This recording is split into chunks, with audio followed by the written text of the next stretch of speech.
Welcome back. Are we in? Are we live? Is this happening? Hey, everybody. Thank you so much for tuning in to Blades Against Bandwidth.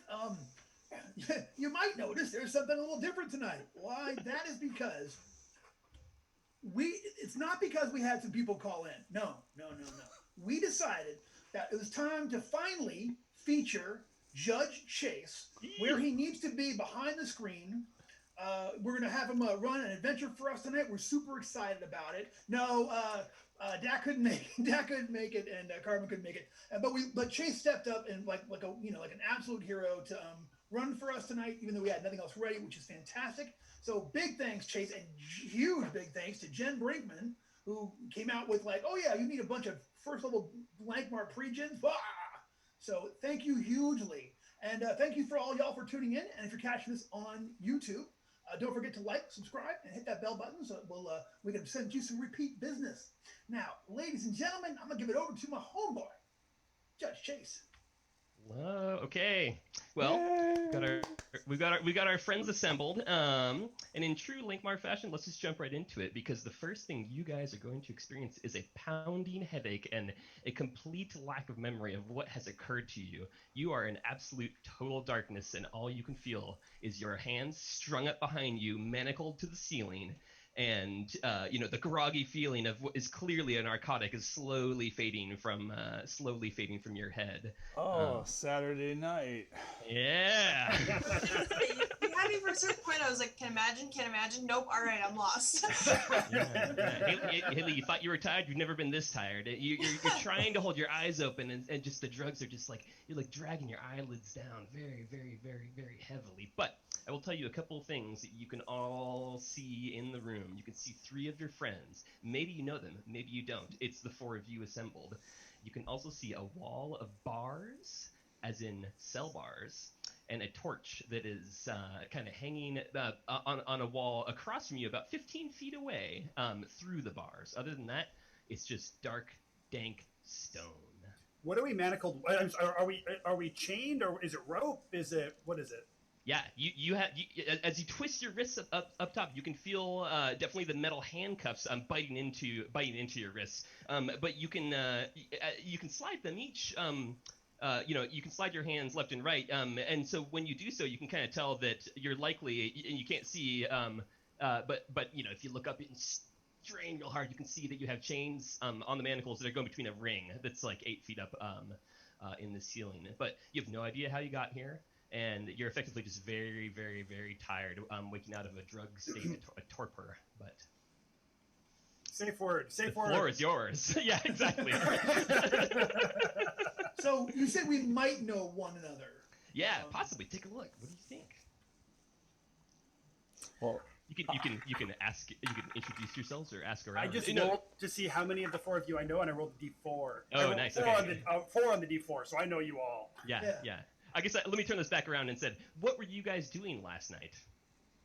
I was staking out a job. I had this great idea. Nobody ever robs bakeries, but I think that must mean they have a whole lot of money. So I've been sitting out there across the roof, carefully watching when the money comes in and out of this place and getting ready to. Yeah. Now, did you sample any of the goods they had? I went in a few days ago in disguise, and I went in. Yeah, so let's say I snuck a bag out of there and just ate something up while I was watching it. Sure, yeah. So. And Aki, what were you up to last night? I was being a perfect citizen. There was no drug use. There was no club. No, everything was on the up and up. So I don't know how I ended up here. That's wild to me. And Karelia, actually, Karelia, I need to mention one thing to you in particular, as all the heads turn towards you right when you're about to introduce yourself. Your mouth is gagged, and your hands, your fingers, are actually pinioned between wooden boards about 6 inches long that have been roped off tightly. They're not making it so you don't have purple fingers, but you definitely have restricted finger movement and cannot wiggle your fingers in any capacity that you might need for doing something like casting a spell. Boo! All right. So Karelia is already incredibly annoyed with what's going on here. But yeah, last night she was actually on the way to an inn to meet a friend of hers when she saw a strange-looking rat with very bright eyes kind of scurry down an alleyway, and it felt suspicious to her, and she wanted to go investigate this rat. So she like followed it down the alleyway, and that's kind of like that's where things start to get hazy for her. Got it. Yeah. There may have been a thump at some juncture. And Svif the Craven. Yeah, Svif was, he's a kind of a failed ladies' man. He's not very magnetic of personality, but he really, really, really tries every night. And so he was on the Street of the Gods, and he finds that the best pickings for his incredibly low charisma are at the kind of the very end of the Street of the Gods, and just like that one old lady who's worshiping some unknown god, small god. He's trying to pick her up, and then I don't know. Okay, so I'm gonna do two things. I'm pretty loose with my purse strings with fleeing luck. So James, for describing a particular portion of Lankmar City and some innate details, I'm gonna do two things. I'm gonna give you a point of fleeing luck, and I also want you to make me an intelligence check real quick. Wow. Okay, and I'm not very smart either. Average. Okay, just a 0. Okay. I'm gonna put you. This is actually. I'm gonna put this at a DC 10. It's not terribly. And I'll describe why in a moment. Okay. A 7. So that's okay. A miss. Yeah. Fair enough. Well, suffice to say that it smells down here. And even with that failed, you're not going to get any precision with this, but you pick up something in particular that you could describe to your friends quite readily. Even in this like dark unlit room, apart from the low flickering torch across the hallway, you can faintly detect a whiff of what smells like the Great Salt Marsh. You're familiar with it, and you were just there last night, so you can still kind of smell it. There's no fresh breeze. Don't mistake me for any kind of movement of air in the room whatsoever. But so yeah, you guys have effectively assembled yourselves. You're climbing slowly out of this like drug state into the darkness. And it's like I mentioned, you can sniff out this like very faint smell of the marsh. The marsh is stinky. The Great Salt Marsh is not a fun place to be. But you find yourself shackled to the damp stone walls down here, and other than that, there's no obvious movement in the room. What do you guys want to do? I like it. Oh. Yeah. I'm gonna go back to taking a nap. If you guys let me know. I'm going to take a look at how my friends are tied up, because I can't see my own so well. So we'll kind of look at my friends and see if I can kind of spot anything that might be something that I could take advantage of. Does it look like there is any kind of weakness in how the chains are connected to the ceiling? Anything related to that? Yeah. Go ahead and give me a luck check. Roll under. But then I'll give you some basic description that won't be modified by your roll. It's effectively an iron ring nailed into the wall, or not nailed, jammed into the wall, and it's more teased in, so it's definitely set. It doesn't look like you're gonna just and have it come out all of a sudden. But you do notice that the chains, they don't look particularly sturdy. They all have, you can see the manacles themselves have locks. They don't look complicated by any means, but with people's hands bound, it's going to be pretty difficult. And I would say no implement, but because you succeed on your luck check, you actually see a glint on the floor, and it's actually right in front of Svif the Craven's feet. It looks like it's like maybe a 2-inch long, of all weird things to encounter down here, like a hairpin. All right. Svif, at your feet. Ooh. Let's see. We're suspended, or we're you are slumped against the wall with your feet kind of laid out. Okay. So. All right, so I just kind of push myself. And your arms are just like horribly sore from hanging this way. Yeah. I'm sure the blood is you're feeling in your fingers is very very much diminished at the moment. Well, I just stretch out my legs, start scuttling closer to the pin, so I get a foot on it and bring it closer up to me. Yeah. Go ahead. Give me a dex check. Give me a DC 12 dex check to wiggle that with your feet without accidentally knocking it a little further away. You probably got one good shot at this. I rolled a 16. Bang. Okay, so you put your foot on it and it makes this like little tremulous wing because you accidentally tension it into the floor, and when you let go, it springs and jumps, but towards you, not away from you, and it lands a little closer to you. Your hands are still up there, but you've got it like kind of in between your legs at this point in time, and it's definitely something you can, if you can get your hands free, you could maneuver with it. Okay. It is at this time that you all hear like the slowly approaching but particularly heavy tread of feet from some external clearly external room because of the muffled sound. I act like I'm still unconscious. Got it. Anyone want to do anything? Unconscious. You're already Haley's asleep. A key is asleep. Yeah. Uzol, any preparatory actions or Svif? Yeah, got it. Okay. Well then, I'm gonna cover the pin with my leg. Yeah, perfect. Got it. Yeah. Okay. So you just kind of like wiggle it off to the one side. You use, of all things, the back of your knee to slide it across the floor and then hide it under your leg. You hear keys jangling and a kind of heavy grunting, and then a door slowly opening. It's clearly past that torch a little bit, and then in front of it passes a large figure. I'm not talking like 6 foot. I'm talking like 7 foot. Completely hooded in all black. You cannot see this person's features as they pass in front of the obscuring torch, and they walk through the cells. There you can see a few other cells across from you, and stop in. I say, just my lady. Looking at all of you. I say, my lady. I'm so glad to see you. I was going to prepare some tea, but you see, my hands are all kind of bound. Again, this figure, your eyes are starting to acclimate. You can see that they are quite brutishly large, and the dark cloak that they're wearing is underneath is a blood and gore stained smock. But they just stare at you and they don't say a single thing. But the figure looks each one of you up and down a little bit,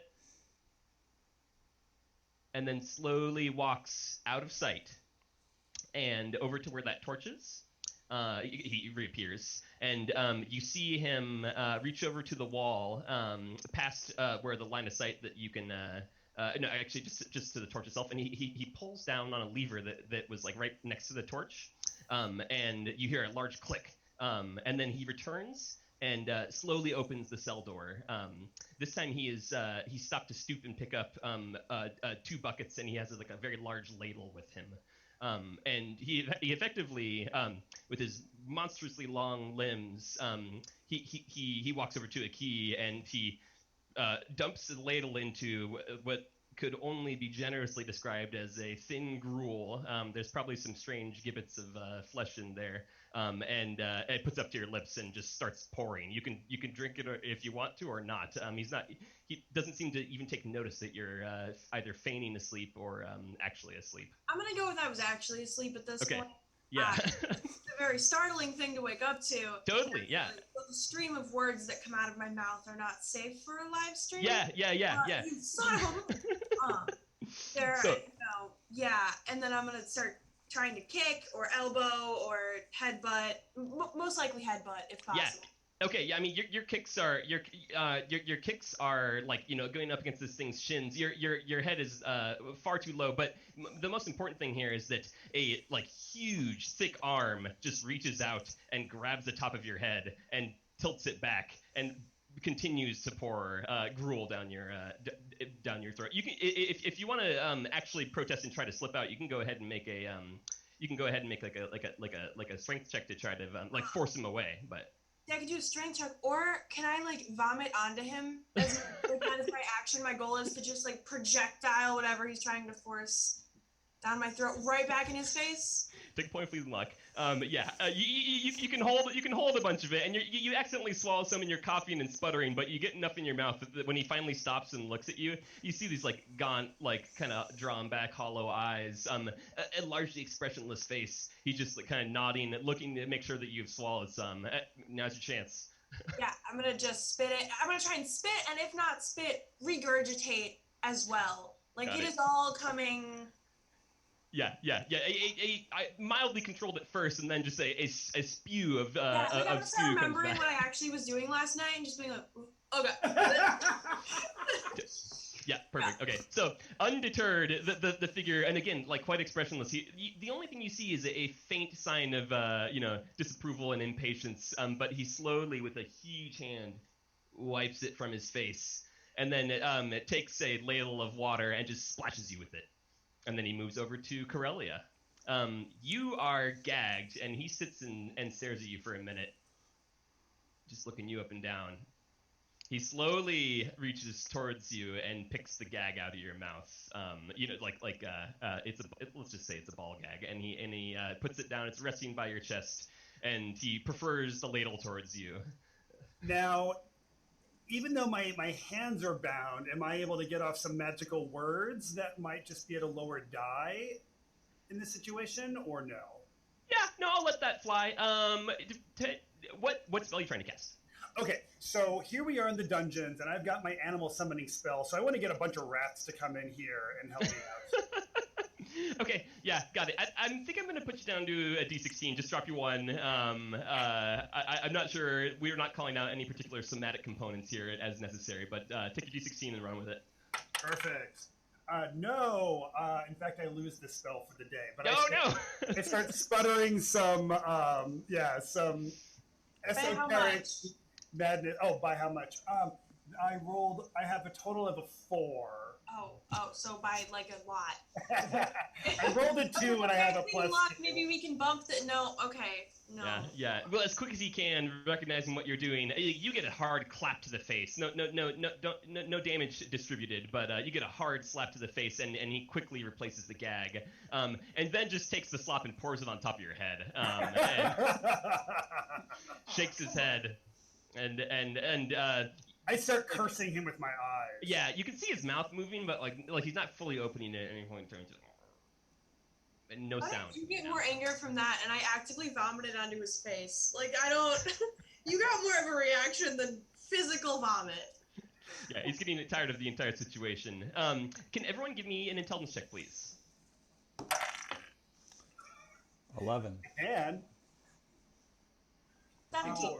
17. Okay, so Aki, of all the people here, even midst your sputting, you're just. Now I'm awake and angry. Yeah, maybe it was the forced regurgitation, but you're alert enough that as this hulking figure has moved over to Karelia and is now proceeding on to Uzol, you actually notice over by the torch another figure has appeared. This one is much smaller, normal human size, and is also cloaked. Your eyes have adjusted enough that you can see that it's a very thin man, and you can tell that, like the jailer. I should have said so earlier. It doesn't particularly matter, but now you can see both of them are completely bald. You don't see any hair on their heads, but there's not enough light to really get a good description of what they look like past that. But he appears to be simply watching, and intentionally. From a distance and from the shadows. So Uzol, this hulking figure, covered in some a little bit of puke, a little bit of stew, looks extremely impatient. Just like stares at you for a second, and holds the ladle out. Thank you very much. You were really I appreciate this. This is all. Yes, you are fed quite quickly, and he moves on to the next. Are we in federal? What was that? This was not assigned to the campus meal plan. All right. Yeah.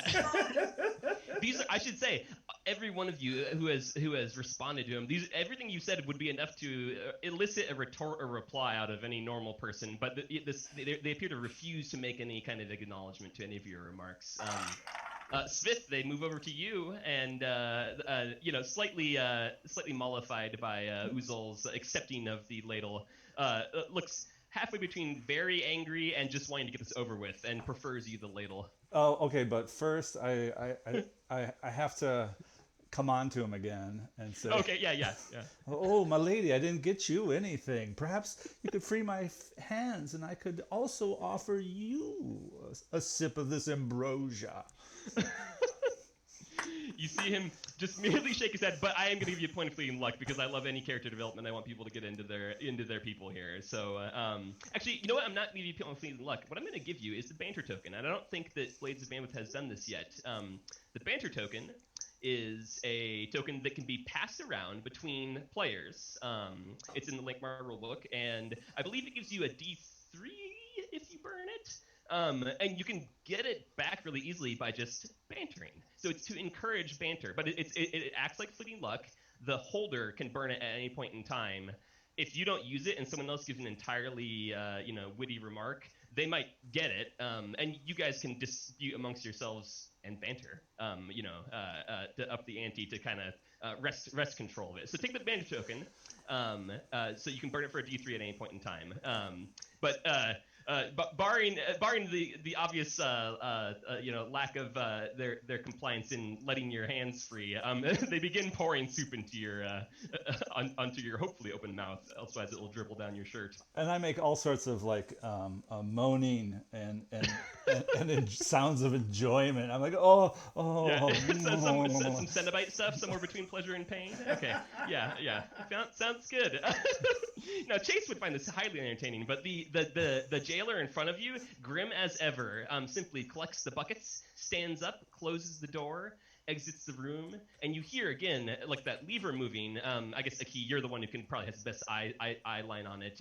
Slides it up, the door goes, and two figures exit the hallway. You hear the door to the cell room close, and keys again locking it, and the only one of them left like audible footsteps. You hear the heavy tread of the very large figure leaving and going away. As they're walking away, I yell, "I think you have the wrong Uzol. I'm Coin Street Uzol. Did you mean to? Because I haven't done anything. I'm a... Okay. I was just going to yell, "Hey, I think I need that bucket for something else, guys. You might want to..." And I'm going to yell, oh! I will admit to everyone at this point that the meal was quite foul.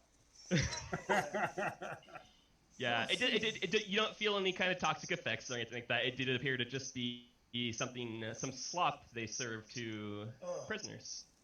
So you find yourself, your cries echo, in the stony chamber, but likely no further. And I'll tell you one thing: you certainly don't see any kind of like low, like basement windows where your words can be heard outside or anything like that. Yeah. So you feel very alone.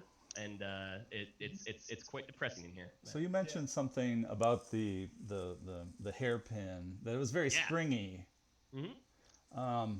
Like flexile, yeah. Yeah. So I'm wondering if there's some way I can't bounce it further, closer to my hands. Oh, up to I'll just tell you flat out, you're more likely to be able to somehow grasp it with your toes and pull off some Cirque du Soleil type of activity. And really, I hope you've been doing all your downward dog and yoga stretches and everything, because handing it up to your hands is likely going to be more successful. That sounds good. It would surely be a feat to write a tale about if you were actually going to spring it into your hands. No, that sounds better. Using only your feet. I'm gonna shuck one of my boots off. Yeah. And then try to get some toes on it and bend it up to my hand. Yeah. Okay. Cool. What are your strengths and agilities? Just I'm kind of curious what your character's physical state is like in general. He's a 13 agility and a 9 strength. That's not bad. 13 agility is respectable. So why don't you go ahead and give me? This is going to be a bit of a task though. Maybe you'll lose it if you fail. I need a DC 15 dex save to get this, or a dex check to get this agility check to get this up to your hands. So I'm going to have there. a +1 from my modifier, but I'm sure to be burning some fleeting luck for this, especially my banter token, which could help. You got this, man. The die tell their tale. Okay, let's go. Okay, the die. Ooh, an 18. Hey, there Straight. you go. Standing. 19. Yeah. Okay. 19. So I mean, it takes some time, and there are many. I love taking rolls and making sure that there's still some failure, even though it's an obvious success. You definitely drop it a couple times. You definitely struggle for like 25 minutes to do this, but you eventually through repeat effort are able to, just because of how innately difficult this is, you're able to basically at one point invert yourself so that your head's upside down and you have the pin grasp between your pinky and big, or not your pinky, your big and I guess index toe, and are able to pass it up to your hand, which is like tightly bound in these manacles, and you got it. Nice. So now I have to pick locks with manacled. Is that right? That's right. Okay. But these are actually not terribly difficult locks, and you have an implement, which makes it incredibly easier. I'm going to help. I'm like, all right, Svif, I see what you're going for. Awesome. All right, now, you're about half a finger's width away from that opening, and then this much. So I'm going to try to, like be the spotter, essentially. Nice. Yep, try to absolutely. talk Svif through, like, just take it, and be cool about it. Like, Svif, you got this, man. You're the best thief in the whole of that Eastern District. But, just deep breaths, man. You got this. Dang it. I like it. Just take a +1 on that. That's going to be. I mean, he's going to have to do the task himself, but that's going to be a help to get up there. All right. Knowing how egos can get in the way the whole time, I'm like, man, I don't know, that looks kind of tough. I don't think it's good. This is a dying Earth. Okay, Haley, you have the banter token now. Oh no, I needed it. Oh well. But you can burn it like fleeing luck, so you can pass. She could burn it and pass it to you. That's but true. yeah, it makes it so you can get it for yourself if you want. So yeah, go ahead and make that pick lock check. All right. You're looking for a DC 10. This one's not. Now that you have an implement in hand that you've I mean, that took some stretch and took some time to get there. Your shoulders are gonna need. You're gonna need some massage. You're gonna need one of those like 5 mingles to like really like in a steaming sauna really just go to town on your back and shoulders for a while. Well, I'd like to report that I just rolled a natural 20. Boom.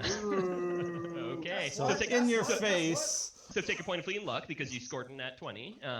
And yeah, I mean, it clicks open and woo, the blood rushes right back up to those hands as soon as you can shake them around. Told you could do it the whole time, man. You are the worst. That is all I'm going to say to you. And you're able to get the other one very easily too. With your nat 20, obviously, because I'm not going to make you do each individual one, but yeah, so you're free. Your manacles clack to the, or maybe you set them down gently, but you're able to release the manacles from your body completely. Well, I think that settles that. I guess I'll be going now. Come here, since I believed in you the whole time, do you want to help me Svif, out? come on, man. Don't forget that time I helped you out. Supportive. Of course, Uzol, I'll totally help out. Yeah, proceed. It's DC 10 checks either way. We can effectively cut this short. No one's gonna stumble in on you in the meantime, and you have a lot of time. You're gonna get there eventually. Don't roll in that one. Okay. But, yeah. So I got Uzol on a 5th, no more than that, like a 16 or something like that. And then You're free. Yep. I will unfeather what's your guy's name? Karelian? What's his name? Karelia, her name. I'll unfetter her and then also unmanacle her. Okay. Leaving, giving Akai dirty looks the whole time, ignoring anything she says. I don't even, not acknowledging her at all. I'm gonna try to make the piece. I'm like, now, Svif, you know what? Where Aki comes from, that's a way to get you pumped up there. That was just Aki there trying to get you. I got your back, man. Always. Always. Is that so? Exactly. Yeah. All right. Well, I relent at the last, but I just want to make her suffer. So, and then another nat 20. What the heck? Dude, you Dang. on fire. Okay, take another point of fleeing luck. Yeah. So He comes over, I'm gonna be like, watch your step, man. I got some stuff on the floor earlier. Maybe. Yeah, that's really pleasant. well, You're like housebroken. Yeah. The 4 of you are free, but I'll point something out. There's no keyhole on the cell door. All right. Are we able to get my hands free as well? Oh yeah. Okay. I'm gonna go ahead. You have these these are you basically had sandwich boards holding your fingers from moving, so you couldn't do any kind of articulation. And I reach for the sheath that I usually keep my dagger in. Is there a dagger in there? There is not. No, none of your items are there. Your sheath is probably gone as well, actually, at this point. Yep. All right. Any equipment type items that you have in your sheet have been removed. And I asked if I can see the lockpick for a moment. Okay. Yeah. It looks like it's so you can examine it obviously now. It's a nice silver hairpin. Perfect. I take it and I jam it into my finger. Then I start to draw a pentagram into the floor with my blood. I'm I'm going to spellburn 3 points of strength. Okay. One of those points is to bring back animal summoning, and the other two are going to be to buff it a little bit. Yep. So I'll get an additional +2, but I'm going to need some rat friends to help me through this adventure. So I'm going to go ahead and make that roll with, I get a normally +2. This is another +2, so we'll be at the +4. Okay. Get him, Jeff. I rolled a 4, so a 4 + 4 is an 8. That's not enough. Yeah. What's the minimum success on? What's your? Are you gonna?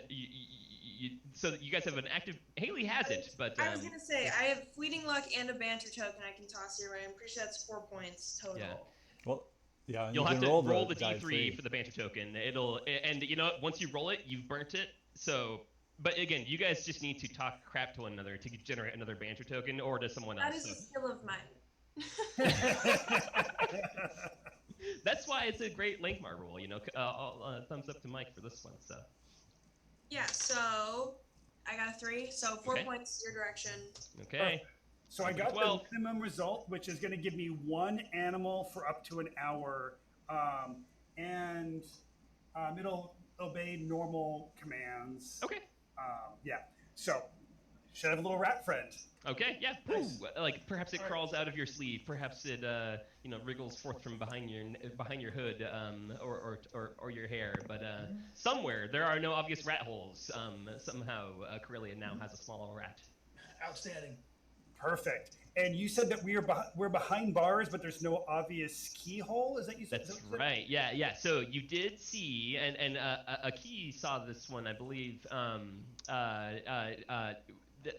Basically right next to the torch, now that you guys are up and your eyes have adjusted a good amount, you can see a small plate along the wall that has 3 levers. It was kind of hidden by the torch glare as your eyes were getting used to the being awake and in a slightly less than asleep status. But there appear to be 3 levers along that wall. You can see another cell directly across from you. It doesn't take an intelligence check to intuit that perhaps there's another one in the small run of the hallway that may be adjacent through the stone walls. And they're all in the same position, all 3 levers? Yes, they're all up at the minute. Yep. Did we happen to see which one controlled our door? Sure. Yeah. It's gonna be the one that doesn't matter. How about the middle one? Sorry, and that where is that in relation to us? I'm not understanding. Yeah, from the cell door, about 15 feet away. If you take a look at the map there, you should see over by where it says 1-2. Yeah. So it's actually like, I mean, would that you had some rope. You know, you might be able to toss something over there. But it's a good distance away. All right, I'm going to go ahead and grab the chain and kind of pull my feet up so that I'm off the ground, because that's what I have to do to cast rope work. And I'm going to go ahead and cast rope work. Okay. Now, there's also one spell that I am inept at casting, and that is rope work. So I always do this spell with a D16. Okay. We'll see how it goes. I rolled a 7. That got me to a 9. I got some points. You know what? If Haley, if you'll give him your luck and that fleeting luck, we got a chance. That'll be. I got 3 points to give out too. I got 3 points as well. I already gave him all that for his friend. Oh, you gave all That's 4 right, to him? That's right. Okay. Yeah. So I have 3. If Svif gives you 3. Yes, that gets me to 12, which will give me 100 feet of rope that will exist for the next 10 minutes. This is why I like to hand out lots of fleeting luck. So all 3 are gone, right? Yeah. Okay. All right. So what are you doing to cast the spell as you just spin a little scene for us here, Jeff? Yeah, what I do is I grab the chain and I lift my legs up, and because I can't use my hands while I am holding the chain, I'm used to that when I cast this spell. So I'm using like my little toesies to like do all like the little like incantations I need. And as I'm like saying all like the dark words, black smoke is rising from that pentagram I had drawn earlier, and then suddenly, thump! 100 feet of rope is just laying there. Okay, you know, Really? as a success, I'm gonna just go ahead and hand you out another piece of candy there. So go ahead and take one for the Fleeting Luck Bank. Cool. I am a super big fan of especially magic users. Set the scene, and you guys are doing a good job. So enjoy the rewards. You have your rope. Okay. All right. So let's. I figure it's 100 feet of rope. Yep. And I should say overtly, the levers are definitely long enough that you could lasso onto them. They're like a foot long, easy, or maybe 8 Also, inches or just something. send the rat with the rope, right?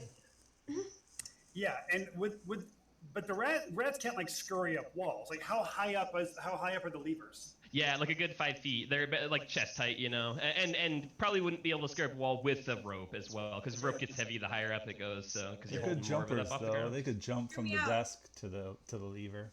Well, That's let's try to possible, fashion- yeah. I'll try to fashion a loop into the end of it, like a nice easy one there, such that will, that'll keep it shape. And then I'll leave my arm out as far as I can and get somebody else to slack behind me, and then I'll be like, Yeah. wah! And And we'll try to get that middle rope. And while he's doing this, I'm also going to instruct the rat to stick its nose underneath. Is there a door in? Oh, there is a door in room 1 too. Yeah. Ask the rat to kind of keep an eye on the door and to like let us know if anything. Oh, got it. Perfect. Yeah. I think the door is like just barely. You probably can see the cracks or the edges of the hinges now that you're like really looking for it. You all have been in buildings and can kind of guess where, and you saw where the guy exited from. But yeah, so he'll scurry over there. He runs back real quick to report like nothing. He doesn't see anything immediately, but he will go keep your eye on it. It will go keep a watch over there. Yeah. All right, Brendan. Show some Here it goes. super bravery. Is this a ranged attack? Just call it. Oh, do you want it to be? Yeah, it can be a range attack. For sure. I have a +1 luck mod on all attack rolls. So yeah. Go ahead. It's a range attack. You're gonna show that lever. What for? Okay, I got a total of a 15. 13 plus 2. Oh yeah, absolutely. Okay, cool. That is the target number. All right, and then real easy. I don't know how fast this is going to happen, so I'm going to make sure that my arms aren't through the bar when I pull it, just in case it's like, ah! Yeah. Got it. Cool. I'll get through it and then just, carefully ease it down.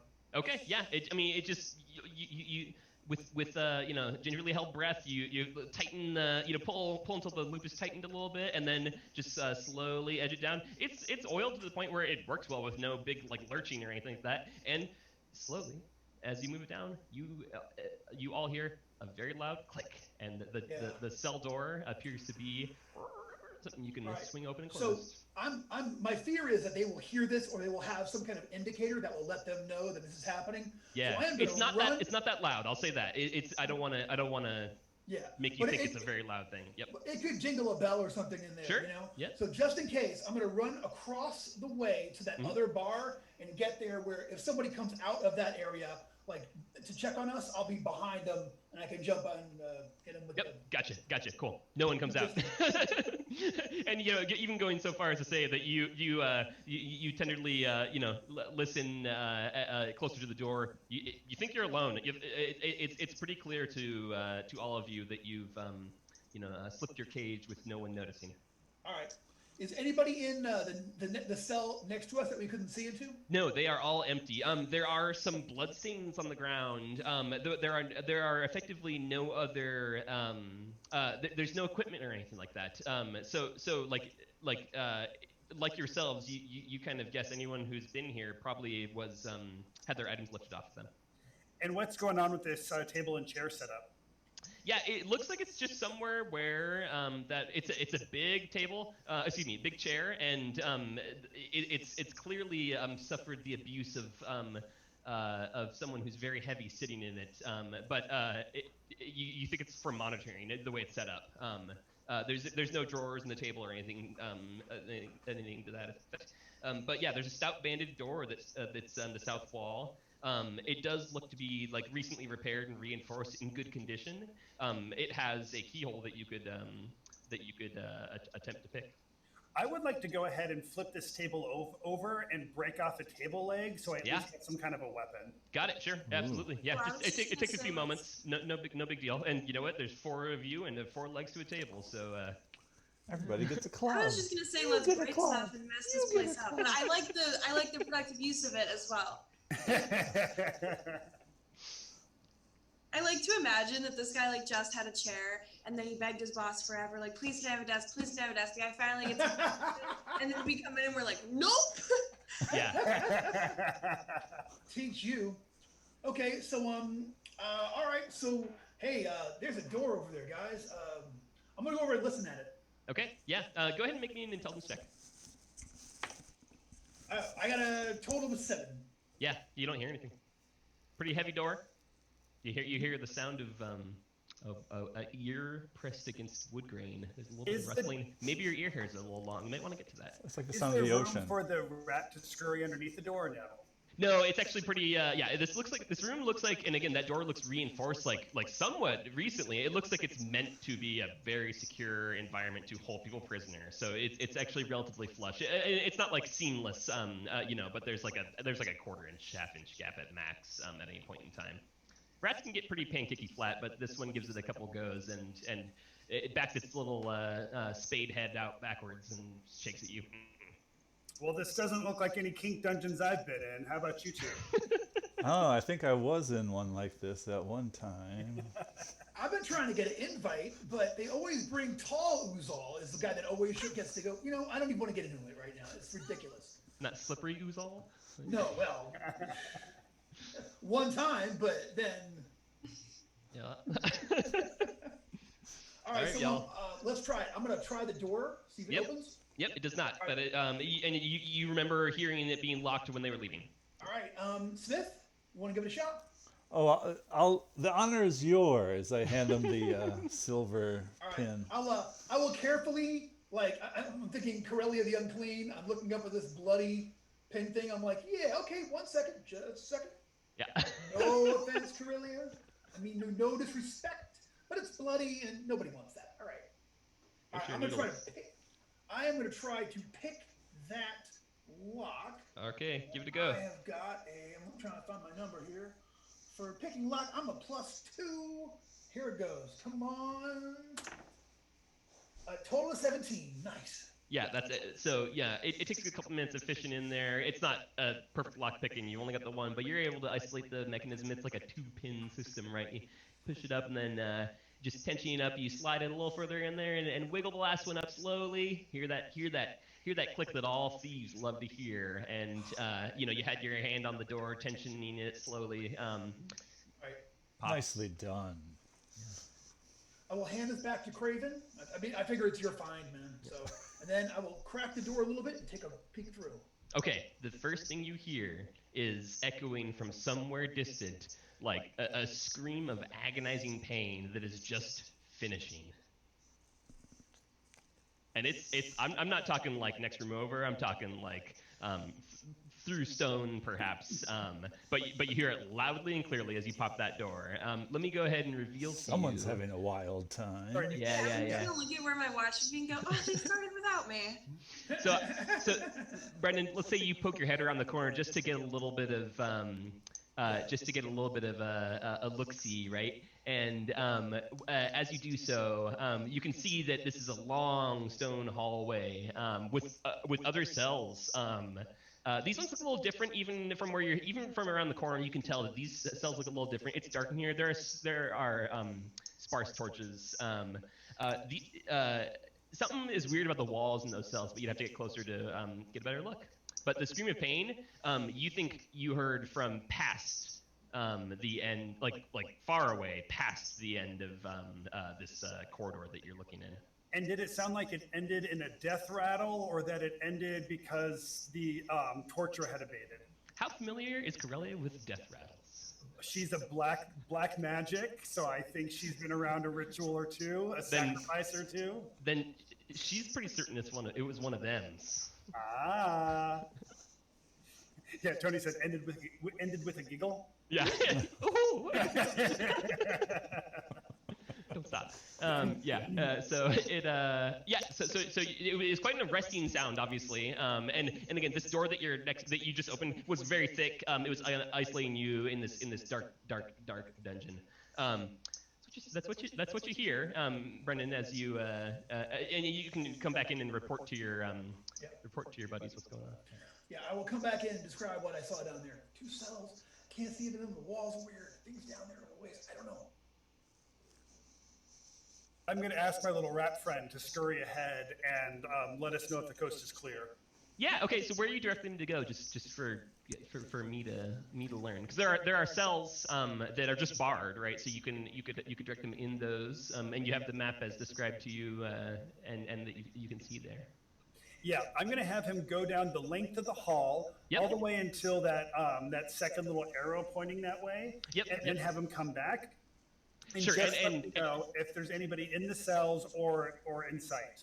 Got it. Okay, absolutely. So so he scurries off, or it scurries off, scampering down the hallway. You lose it in the shadows as it kind of flits from wall to wall, pausing. And it gets to the end there, and I should have said so. I'm sorry. I just imagined it be apparent from the map. At the end of the long corridor, there is a door, and it just looks to be a standard wooden door. So it gets over there. It pauses at it's going to tell you what's here, so I'll just go ahead and reveal it anyway. It pauses at what appears to be an intersection in the middle of that long corridor, and just scoots like a couple feet into the north and south corridors, continues down the hallway, returns to you, and tells you, is it supposed to speak, or is it mundane? Does it communicate to you in some fashion? No, it doesn't. Okay. It's just like a little animal friend I have, and it'll follow my commands, but like we don't have like an empathic communication or anything. Got it. Maybe it can, like, it draws you a little map real quick on Soot. Maybe that was the one time it'll do that, because I thought it could communicate to you. Perfect. I mean, like, I can say, is there anything down there, and he can like do that or that maybe. Yeah. Like, through a long series of yes and no's, you somehow get the schematic of the of the dungeon. All right, and did it see any people? It shakes its head no. Okay. Well, and then it pauses and it's like, dead people? Okay. All right. I pick him up and put him on my shoulder for now. got it. Well, we got one way out of here. Might as well start it, right? Do it. Yeah, let's go ahead. Okay. While this is going on, I'm gonna gather up the rope. Yep. Sounds good. Okay. And you guys are just proceeding down the hallway. Is that the idea? Yeah. Okay. Are you making any particular efforts to do this in any Let's stealthy capacity? Be a Or? little sneak down, sneaky. guys. Okay. Yeah. Let's be Go quiet. ahead and I'll let the thieves lead, and then assuming nothing bad happens, we can forego any kind of necessary move silently check for those who don't have the skill. So who's taking the scouting role here and is going to make that move silently to get down? Uzol? I'll do it. Okay. I got a 12 on the die for +4 with a total of 16. Sounds good. Yeah. So I'm going to put you all the way to you guys are going to make it all the way to the T, or not the T, the cross junction there. But let me describe to you what you see along the way. So yeah, there are like open empty cells bearing what appear to be the tattered remains of padding that line the passageway of this area. So I mean that the walls themselves appear to be cushioned, but the cushions are all moldy and tattered and chewed up and things like that, ripped in places definitely. This is a high class affair. Yeah, and not like monster claw rips. Like it looks like somebody like ripped fabric down or padding out. But otherwise they appear to be the first two appear to be mostly empty. When you make it to that junction, you can see that there are like one or two small bones, and like there's one body off in the northeast from that cross junction. The northeast cell there has a body kind of slumped in it. Can everyone get actually who has the best and who has the worst luck? What I should get the high and low written down. What's your luck? 12? Okay. 12. Got Jeff. What? 9? Okay. 11. Okay. I've got the worst. James, what's yours? 12. Okay, got it. Okay, so that's his 12. So Jeff, why don't you go ahead and make me a roll under luck check as you guys all hear the sound of the door at the end of the hallway opening. Fail. Okay. Then you're not going to be able to easily move out of the way, but I will still grant you a agility reflex save if you want to try to jump in any particular direction. But the door is like just opening, and the beam of light is shooting down the hallway. Will illuminate you in just a quarter second here. Everyone else is able to, if you want to, move out of the way. Oh yes. But Mrs. Slow over here. Does a 13 work? A 13 does work to get you out of there, but you make a stumbling sound, as you kind of like clatter up against the bars over there. What are your guys' immediate reactions? As soon as I do that, I set the rat on the floor so he can scurry across, so that somebody will think he was the reason for the noise. Got it. Okay, perfect. Take a point of feeling luck. I like that. You don't hear any voice, but you can hear the, like, what's a good way to describe this? The kind of startled footsteps of someone heavy. Clearly, like, squared up for a second as they watch this rat. So you hear a big shift in weight from down the hallway. And then it slowly starts approaching. What are you guys going to do? Stay out of the shadows, but if it gets close enough, though, I'm going to go for a non-lethal backstab with the elbow. Yeah, there's not a lot of room to hide here. So I mean, this thing which is approaching, when it hits that cross junction, it'll have like full visibility up and down. There are let's say there's a torch on either side, running east-west of the cross junction, but maybe not to the north and south, because that would be a little too nasty to you all right now. So are you going to stay where you are and try to just remain pressed against the bars, or? I'm going to crack his skull. As soon as it's within sight, from my hiding spot, I'm going to color spray it. All right. Well, I'm hearing a certain overall lack of consensus, except for everyone wants to get in on some action. So what I'll let you, Jeff, I'm going to let you pull that off. I should just let you guys decide for a quick second. Are you conferring amongst yourself? Is that what you're gonna let Karelia do, or Svif, are you staying around to possibly try to jump in there first, or Uzol?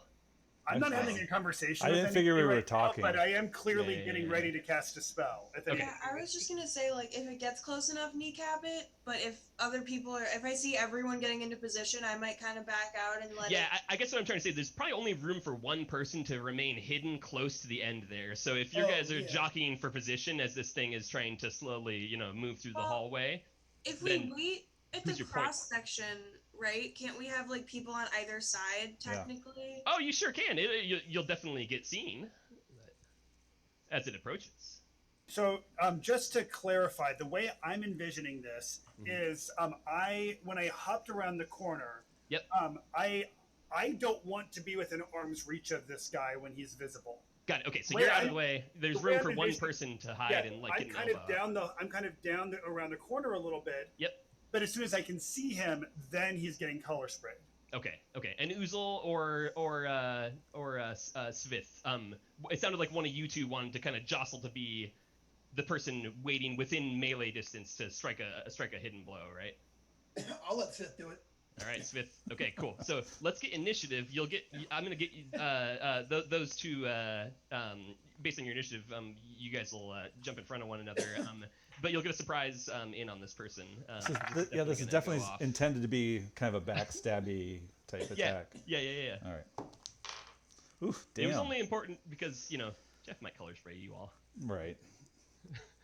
So what you got? I just rolled I can't even believe this. Another natural 20. Nice. I can believe it. All right. It's kind of ridiculous. Brennan, what are you rocking with? I'm going with a mad 7. Okay. Haley? 12. Okay. And Jeff? 5. Okay. But you guys will get the two of you who kind of specified some actions, you'll get to go first. So that is going to be Svif, and it is indeed, again, this hulking figure covered in a covered in a large black robe and like this like gruesome kind of smock. In addition, he also has a mutilated corpse kind of slung over his shoulder. And it's even blocking his view a little bit. He's walking like this. It kind of serves as a little bit of a meat shield, like literally, unfortunately, for a blow to the back of the head. But he's within sight, Svif. You are up. All right. So. Man, you got this. Okay. Ooh, nice. 16. Okay, and then you're coming in with what do you just you got your club or club. Okay, so you're gonna just try to reach over and crack this guy on the back of the head with a with the club as he rolls by. That's absolutely a hit. Go ahead and distribute me some damage. All right, 4 damage on the club, and then Bang. we got a crit, right? 'Cause it Wait, was a 16? backstab? What are you? It was a backstab? Backstab is a thing. Oh, yeah, absolutely. Yeah. Forgot you were actually backstabbing. Yep. Yes. Let's see what's there. Oh, a 10. Maxed it out. Yeah, nice. Okay, and you're at table 3? Outstanding. Table 3. No, Or 2. table 2. 2 thieves, yeah. You got 10? You got any luck mod on that? Oh, man. I hope you don't, because you're on a good number there. I don't. You got I don't. plus 2d6. Nice. All right, so he takes Hell 4 plus another 8, 12 points. Oh, wow. Okay. Beautiful, man. Beautiful. That would be a blow to level any normal sized person. And I'll say something. There is no cry of pain except for a struggled noise from what's clearly a mouth that contains no tongue. And it's just like as this thing like falls to the ground for a second, holding its now bleeding head, which has a huge river of blood coursing out the back of it. It drops this body in front of you. The body is like charred. It's missing flesh. It has strange arcane tattoos like inscribed into, or not tattoos, but like carvings inscribed into it. And it just like splatters to the ground, and it gives you this, like a horrified grimacing rictus of like being pulled back in some kind of agonizing pain. But the jailer who you'd previously encountered is not stunned. He's bleeding everywhere, and he stands up and looks really angry. It is indeed Jeff's turn. Before, And I or say, actually, I guess everyone else has. You an should action have they can really do, yeah. given me a kiss. Okay, he's not gonna get a reaction here. I'll give you guys your full surprise round. So Haley, you're actually after James if you wanted to jump in there, but. Well, I mean, I guess I don't know that color spray is going to be cast. That'd be a little meta not to. You can see that by moving my hands about to cast a spell, but you have no idea what it is. Yeah. Yeah. This never goes poorly ever. I'm gonna chuck my club at it Okay. from a distance Okay, into yeah. melee. Yeah, do it. Get it. I love it. That's the plan. 17. See, it all worked out. See, we're Perfect. fine. Bang. Yeah. It goes. Oh, I It goes wasn't whistling expecting through the air somehow. It became a aerodynamic projectile. And go ahead and roll that damage for me. See, it all works, guys. Never in doubt. All right. Wow, that is a whopping. Let's see. A whopping 3 points of damage. Okay, yeah. So, like, bleeding from the back of the head, no tongue, trying to roar in pain but can't make any real words. Now also broken nose, shooting blood out of it. It has not fallen to the ground, and it looks extremely angry, even But angrier just, than before. Yeah, Brendan, you're up. All right, so I will run out of my hiding place. Yep. And I am just going to try to come at him with the club. Just be Yep. like, Get it? Yeah. quietly as I can. Some stick ball. Yeah, just like, douche. I think the mouse was a good trick here, man, because I had him fully like zoned in on the other hallway down there. But yeah, You know get where it. this jailhouse mouse belongs? In Mouseville, an amazing place where mice can go and you know what? For later. All right, I dropped my die that didn't count. Here it goes. Wow. I got a 14 plus 2 is 16. That's it. All right, it's gonna do a die 4 of rock and roll damage plus 1 for the strength. I'm crossing my 2. fingers. Oh man. Okay. Yeah. 2 You know what? points of damage. You almost have him. But Jeff, it is your turn. All right, I'm going to go ahead and color spray. There's no way this guy's getting in action, but I just want to see if we could make it actually all the way down to color spray. So go ahead and color spray. Let's see what happens. All right, I'm not doing great with my spell casting. That was a 10. I'm going to spend my 2 points of fleeting luck to get that to the minimum result. Okay. So now the jailer can make a will save, or they are blinded for 4 rounds. I got a 19 on the die, but he has a 17 total. It's still going to beat you there. Okay, yeah. So nothing happened. Yeah, I think his eyes were probably closed, wincing from all the pain he's had distributed to him. He's shaking his head. He's dropped the body. He's trying to recover himself. You guys are just laying into him. It's back to James. I cannot anticipate anything other than this thing, this creature falling quickly and hopefully easily. Fuck her up. Good looking. That's a 3. Yeah, you saw the. Oh yeah. Okay, I guess we should have resolved that. So Jeff, your friends are in the zone of this color spray, right? Oh, I guess it is like a solid cone, isn't it? It should be Uzol and Svif as well. Are we facing different directions though? Like if... Yeah, you're facing him, but I think the panoply of lights and colors is probably gonna. You know what? Why don't you guys take a +2 on your save because you're facing the wrong direction? But like it's behind you. It's like somebody shooting like psychedelic fireworks off inside your brain. But damn. Willpower. Ooh, yep. Yeah, willpower, and you're looking at a DC of 12. But you weren't expecting it, but you're facing the wrong way for it, so maybe. Yeah. So Total of 14. Cool. God, dude. I caught some. I'm blind. Okay. Yeah. Fair enough. Okay, so which explains why I missed. Maybe that's why you missed. Exactly. All right.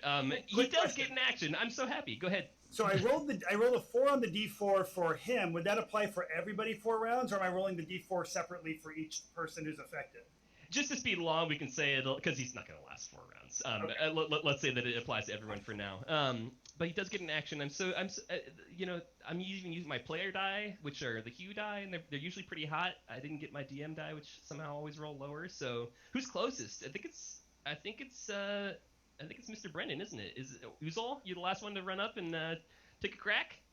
Here comes a big meaty fist, just trying to slug you so hard you forget who you are and where you came from. But that's gonna be 15 on the die. Coin Street, just got so you remember. 17 to hit. All right. Oh, I rolled a nat 1 on that. He does have +1, so you're gonna take 2 damage as he just slugs you across the jaw. It was an awful crack. But that's the extent of his actions. So on to Haley. It's a retaliatory strike, as you can see this thing is struggling. He's almost out, but he's still active and dangerous. I did throw my only weapon at him last time. You sure did. Yeah, I'm thinking I'm gonna go for like a run and kind of lower the shoulder and just try and hit him as hard as I can. Yeah. Please miss and hit one of your friends. I want to see it. All right. That would be a 15, so I think... That's it. Yeah. It's an imposing, hulking figure. Yeah, it'd be hard to miss a meat roll, I feel like.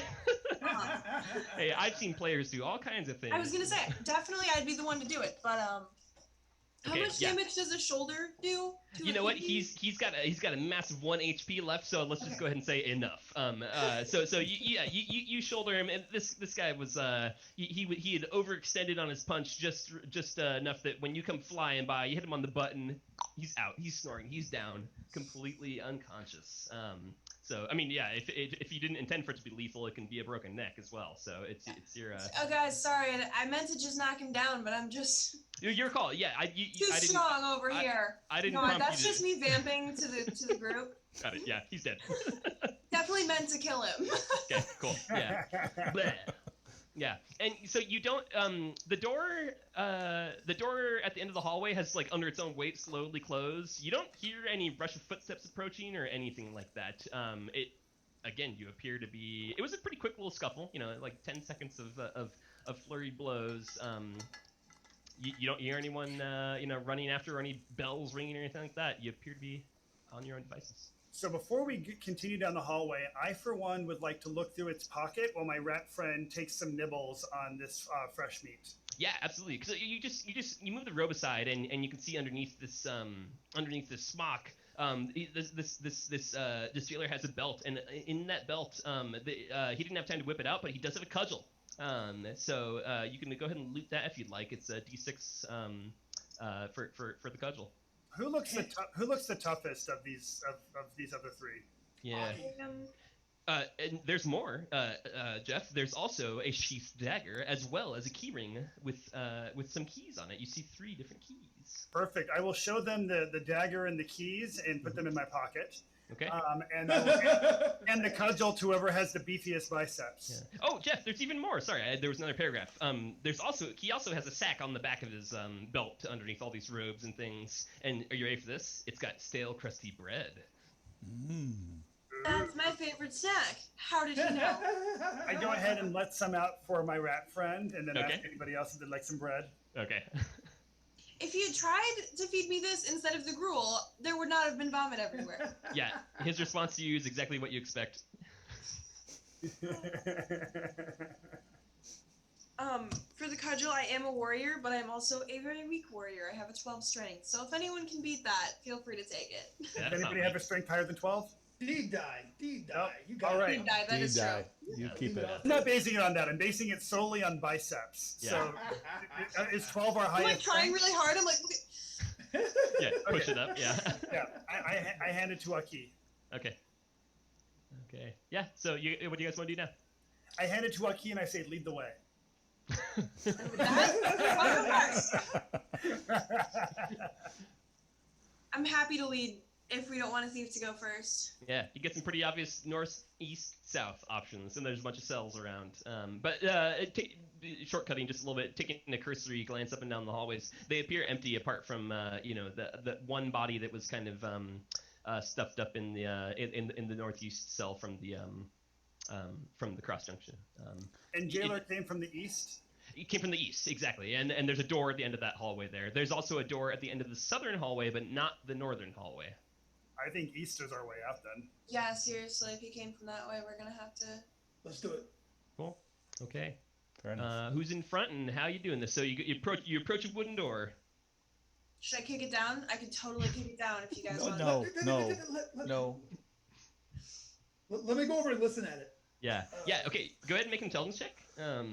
And you can see it's it's open. He didn't stop to lock it, but you can see that there is a lock and there is a lock for this door. Yeah. All right, I'm gonna listen first. Yep.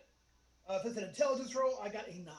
Yeah. Cool. Yeah. You don't. It sounds quiet on the other side. All right, try it. I love those kind of low rolls when you give them exactly the answer. Everything you hear, you don't hear anything. I tried the door. See if it's locked. Yeah, no, it's not. It didn't auto lock behind him. Like he unlocked it, opened it, saw the rat scurry, and then kind of like entered the hallway. Then I'm gonna get back. I will open it for everybody else. So Yep. Okay. So if you take a look on that map there, what you can see is obviously you are now in what you assume to be this person's quarters. It's a simple 20-foot square room, walled and floored with stone slabs and lit by a flickering oil lamp. There's a plain wooden table and chair, a crude pallet bed, and 2 worn packing crates that comprise the room's furnishings. There's a worn wheelbarrow leaning against the east wall, and doors stand in both the west and south walls. So there's a door on the southern side of this room. I 2 would like crates. to pop open a crate. Yeah. Assuming you're going to pop open both at some point in time? Is that accurate? Or? Yeah, checking everything, yeah. Cool. I'm just trying to be mindful of our truncated time limit. Appreciate you. So inside the first one that you open has all your old junk in it. So you've recovered your equipment, and you can certainly take a minute or two to accoutred yourself with it. Inside the other one, Now, I came in with 2 silver smurducks. Are both of them still in my possession? Oh, I worked hard for 2 what do silver you smurducks. think? Why don't you roll a luck check and see if they're hidden in that pocket that you had sewn into your cloak there? I succeeded. Yeah, there you go. You do indeed find them unmolested in that cloak pocket that you so cleverly had installed. I got my prized possession back, a pouch with a hidden pocket. That's all I needed from this. Let's go home. The other crate, that's good. The other crate appears to be like kind of serves the jailer's wardrobe. It holds worn and dirty trousers, certainly soiled, tunics, aprons, and jerkins. There is also inside of this a small purse containing 15 iron ticks, 19 copper pennies, 2 silver smurduks, and a single coin of green stone. I see. Those are my silver smurduks. Hey. I had 4. I only have 2 in this. Only have 2 with my gear. Look, I'm the thief here, not you. Oh, I should say, there's also some more. In the box that had your effects, there are also some other effects from different, presumably former captives. There are 6 other sets of worn, dirty clothing and a silver Thieves Guild dagger. Anyone who's been in Lankmar long enough and has run the streets that you guys all run has likely encountered at some juncture a member of the Thieves Guild in one form or another. And if you haven't, it's definitely a well-known thing that amongst the lower classes that they all have a special dagger that signifies their membership in the Thieves Guild. Oh, That hey, means you that- guys wouldn't want this rusty, dirty old thing. I'll just hold on to that. There's some more fun stuff in there. There's so much maybe trolling. You can get some, yeah. I will also add to that. I'll say whoever is messing with us was also messing with the Thieves Guild. So when we get out of here, we might want to show the Thieves Guild that dagger so these folks can get what's coming to them. I'll take care of that. Look, Jeff, that's actually a very that's actually a very good idea. You may not live through it, but the Thieves Guild would certainly have high interest in anyone who messing with theirs. One of their members. Karelia, wondrous that you're using your amazing brain to do something other than to bring darkness and ruin upon the land for once. Well played, sir. Ma'am, well played. There are some other sundries. There are also 2 crutches, a small tray holding crude handmade cloth dolls, and a brass ring. There you go. This looks more like your sort of thing, Karelia. The brass ring has a small, mundane-looking stone on it. And actually that reminds me, and it's probably too late now. I forgot that you had mentioned that the body the jailer was carrying had been covered with arcane runes carved into his flesh. Yeah. I don't know if we want to retcon it and say I looked before we went there, or if not, I would like to go back and look at those closely to see if I can figure that out. Either is fine. You escape from your friends from. Take a sconce from the hallway and a torch from the sconce in the hallway, and then you're looking at the body. So it's definitely you're not immediately familiar with any of the ritualistic carvings. You can go ahead and make me a intelligence check if you'd like to try to glean some information about it. Now, since I specialize in black magic, would that give me any kind of a benefit? Yes, I think it is particularly in this situation. It likely will. So. Let's see. Why don't you go ahead and take a +2 on that, because this is pretty clearly dark magic. 14. Okay. Are you happy with that number? Would a 15 make it better? It possibly would. I will spend my fleeting luck to get that to a 15. That sounds good. Okay, that is indeed going to be better. So 2 things that I can describe to you here. Non-magical. The first thing you notice is this looks like a working person. There's dirt under their fingernails. They have the sodden, beaten down look of somebody who spent 25 years apprenticing as a crate hauler. Their life is not going to be nearly as bright or interesting as any of the kind of flashing swords types that you folk tend to hang around. Sure, but they make good ritual fodder. I'm experienced with right, and you know what? In particular, because you are an expert in dark magic, someone not to be noticed when they're gone. Yeah. Right. And on top of that, you can see that amidst the arcane kind of symbols scrawled in, some of them indicate various arcane sigils that you've seen before that are meant to evoke intense suffering, intense pain, and many of them even have a strange language written underneath them that you in your various readings while you try to further the reach of your arcane arts do recognize as the Eva Marie's alphabet. Now, Eva Marie's is a legendary land way far to the east. I'm not talking like the eastern lands. I'm talking like the eastern lands, and then you go 3 times as far. You've never seen anyone from there, but you heard that there's a place across continents, perhaps even distance, so far away that it's basically a myth.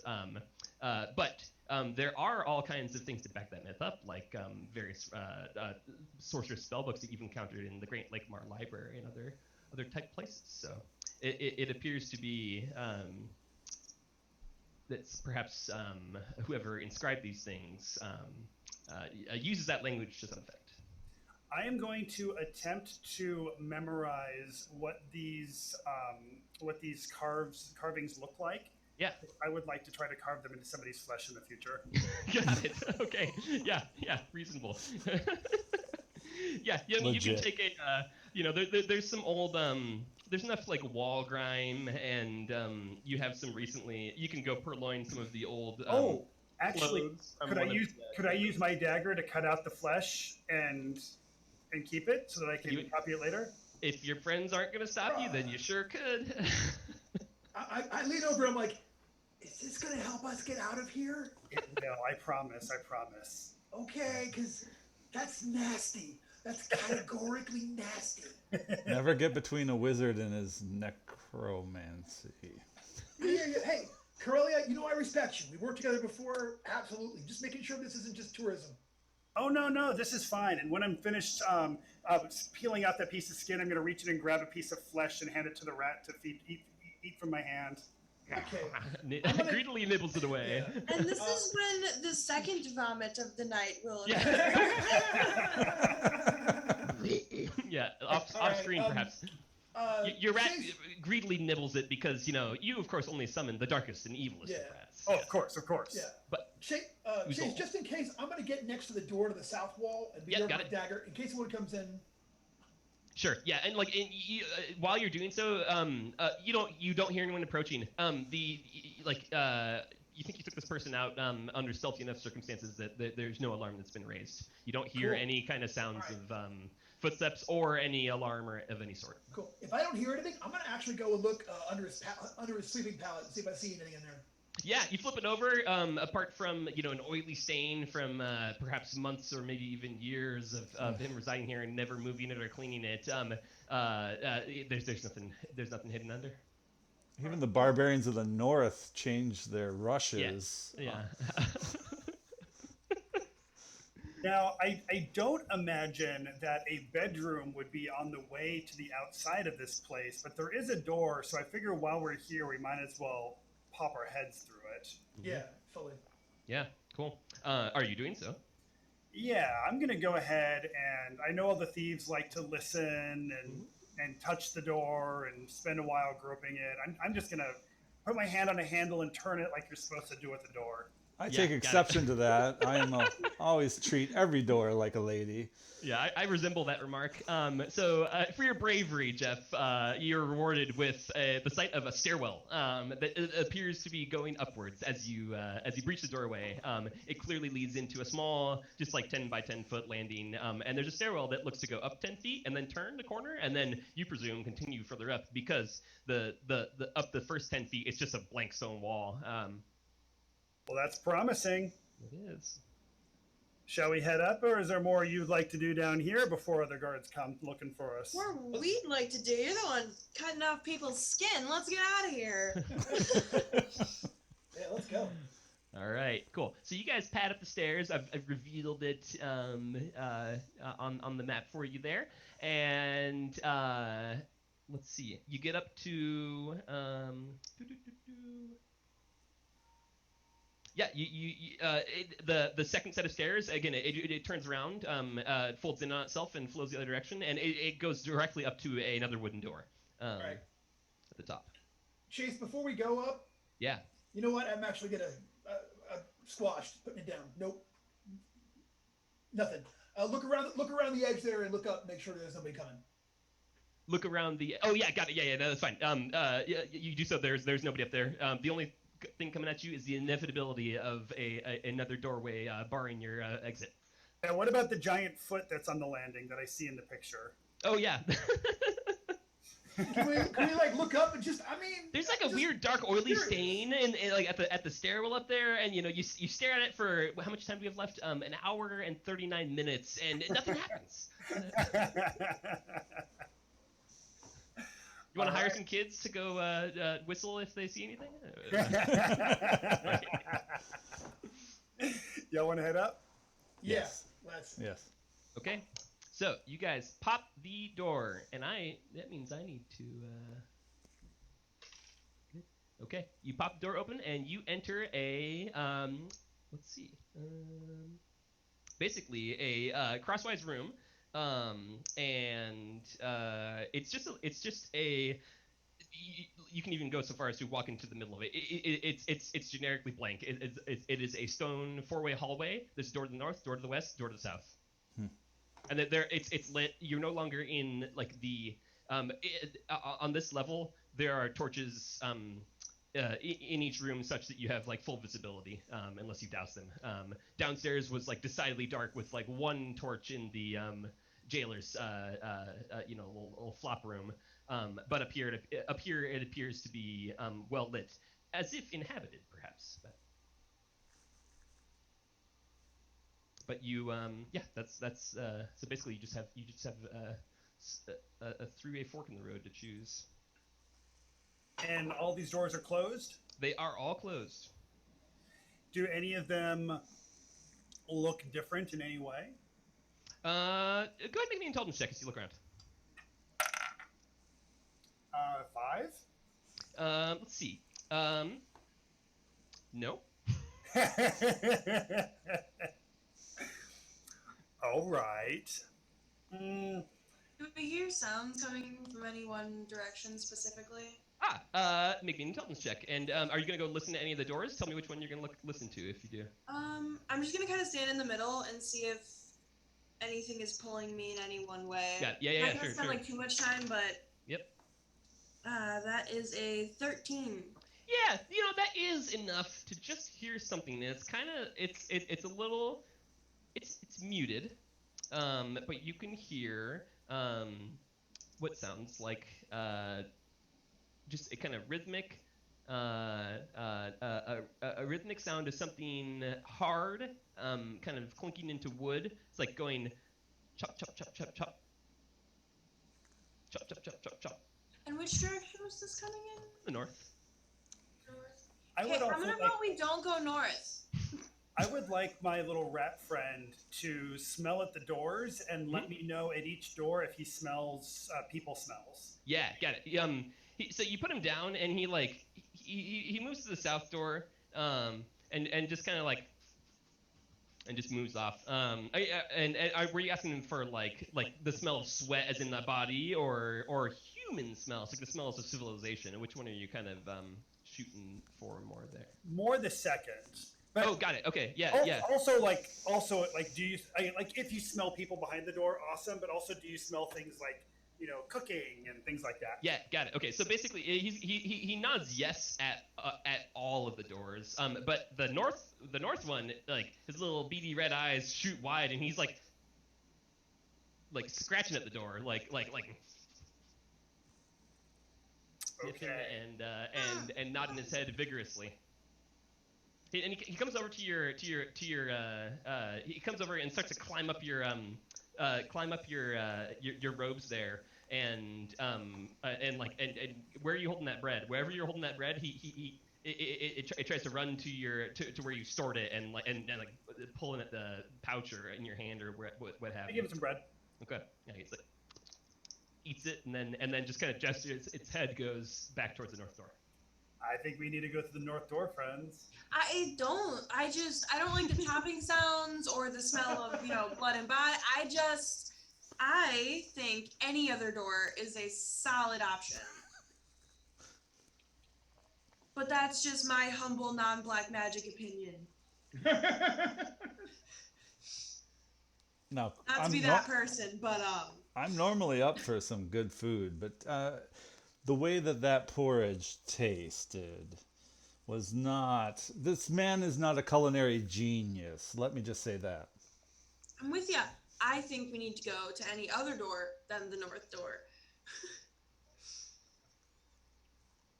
I look at Svif. I look at Uzol.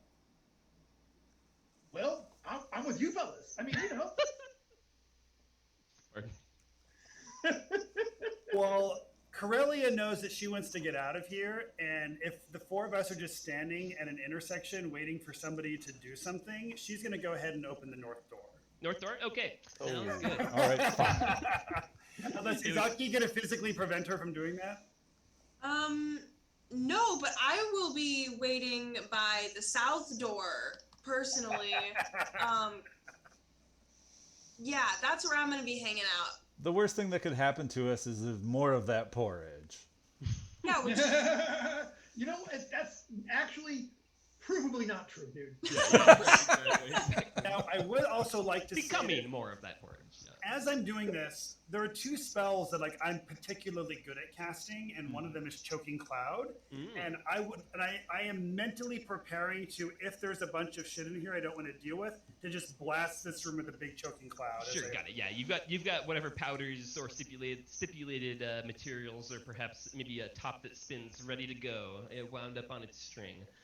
No need as you enter the room, and there do not appear to be any living bodies in there. Like how I accidentally said living bodies, as if indicating there were dead bodies. There are also not dead bodies. The room contains 2 long trestle. Oh, here, let me reveal it for you briefly. It looks to be a dining room. There are 2 long trestle tables flanked by benches that occupy this room. Tall candelabras coated in dripped wax stand unlit about the area. The tables are littered with pewter plates and wooden goblets, barrels, small boxes, and modest sacks that are stacked in the southeast corner.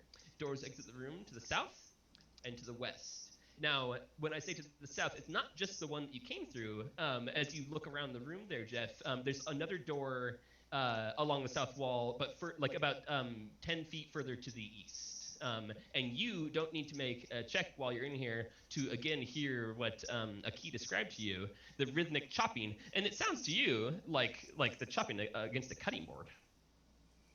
And that is coming from the other door to the south.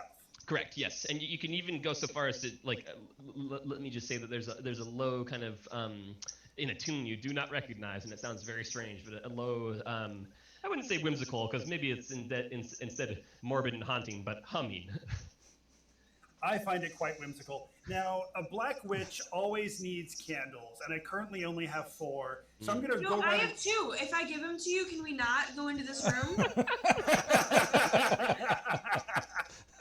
Well, because I think this is the way out. So I wanted to grab a couple of the candles from the candelabra and move through the door to the west. Okay, hear me out. No. Let's go through any other door, and I'll give you my 2 candles. But the chopping is coming from the south door. If we go through the west door, we'll avoid the chopping. So amidst your arguing, you hear, "Yeah, it'll be ready soon." in low Lankmar coming from the other southern door in the room. Okay, I'm like, fine, Aki. I close the door and I hold my hand out for the candles. Candles in hand. Any other direction but that one. Tell me what your rat smells with these ones. So are you guys back in the? You're all back in the cross room in the center. We're back in the cross room. Yeah. South, And in case it's remotely unclear, it sounded like somebody was certainly prepping, perhaps some that gruel that Svif just loves over in the next room over there. But. Yeah. So why don't we check out south? Stomach churningly good. Okay, you're going to. The door to the south opens quite easily. There are... Oh, no, actually, it does not. Sorry, this one actually has a lock on it. I apologize for not saying that earlier. The door to the south of all...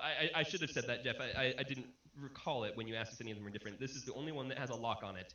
And it's okay. I had a 5 on my int check, so I doubt I noticed it. Yeah. It was the reason you didn't see is because on the same brass plate, not a padlock. It's actually like into the door. It looks like nice, but... So yeah, right, so this one does appear to be locked. All doors can be unlocked with a really strong kick as well, unless there's something. That's what I'm saying. Wait a minute. But there is a easily accessible to a thief a keyhole that one could. We also have a ring of keys. Yeah. Yeah. You know what? I have a feeling. I'm gonna check for traps in this door. Yeah. I don't know. I just got a feeling. Go ahead and I am make looking me at that trap. +3. I got a 7. Yeah, Nope. it's clear, man. You're good. Just All right, a weird feeling. I'm gonna pull my keys out and try each one and see if one of them opens it. Yeah, they don't. Yeah, none of them do. You try. So there are 3 in total, and each one of them. It's not some trick of turn it left instead of right. That you spend a minute or 2 doing it, and they don't make the lock. Stith, you want to try it? Piggy time. You want me to try to look for traps? Oh no, Uzol told you already. There's nothing. Now, look, I didn't see anything. I'm usually really good at that kind of thing. You know who taught me? It was North End Uzol. Oh yeah, he wasn't very good. Not was Lankmar he? handshake Uzol.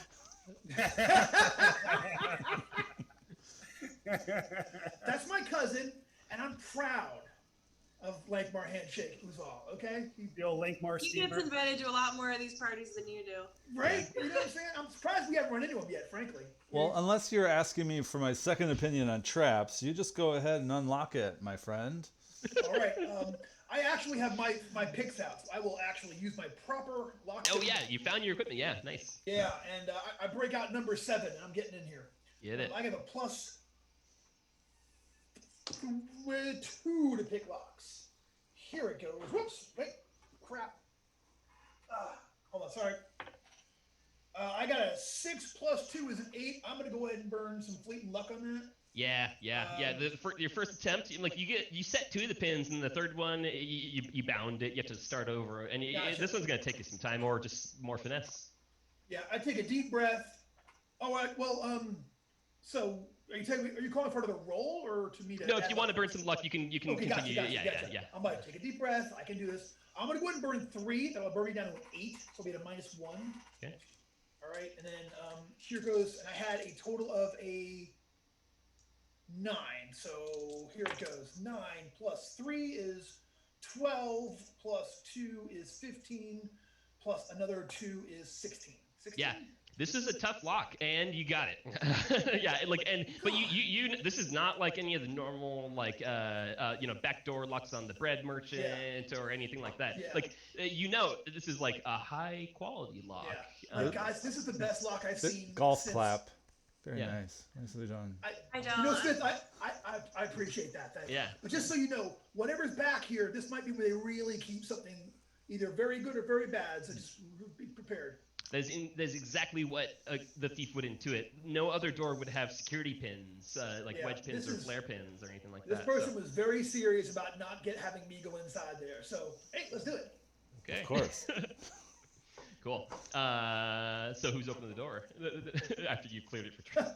I love Haley, playing on that. Wait, Haley. I guess it's Zen. Fifth. Oh no! After you, the victor. You know, I like that. I think that's like part of our permanent dynamic is that whenever we work together, we're always like trying to get Yeah. together. Okay, All Brendan. you do is Brendan. this, I have Oh something. no! Banter token for Brendan, by the way. All So take that. Yeah. All right. I look at the two of you and I'm like, look at you, look at me. You two are both so much bigger and stronger than me, and I open up the last door. Get it All right. together. Get it together. Come on. Okay, here it goes. Stick to wizarding. All right, I'm gonna go ahead and just open that door. But Yeah, like, yeah. I'm gonna open it like the guy that has a right to it. Like, open door. Yeah. There's no confetti. It opens.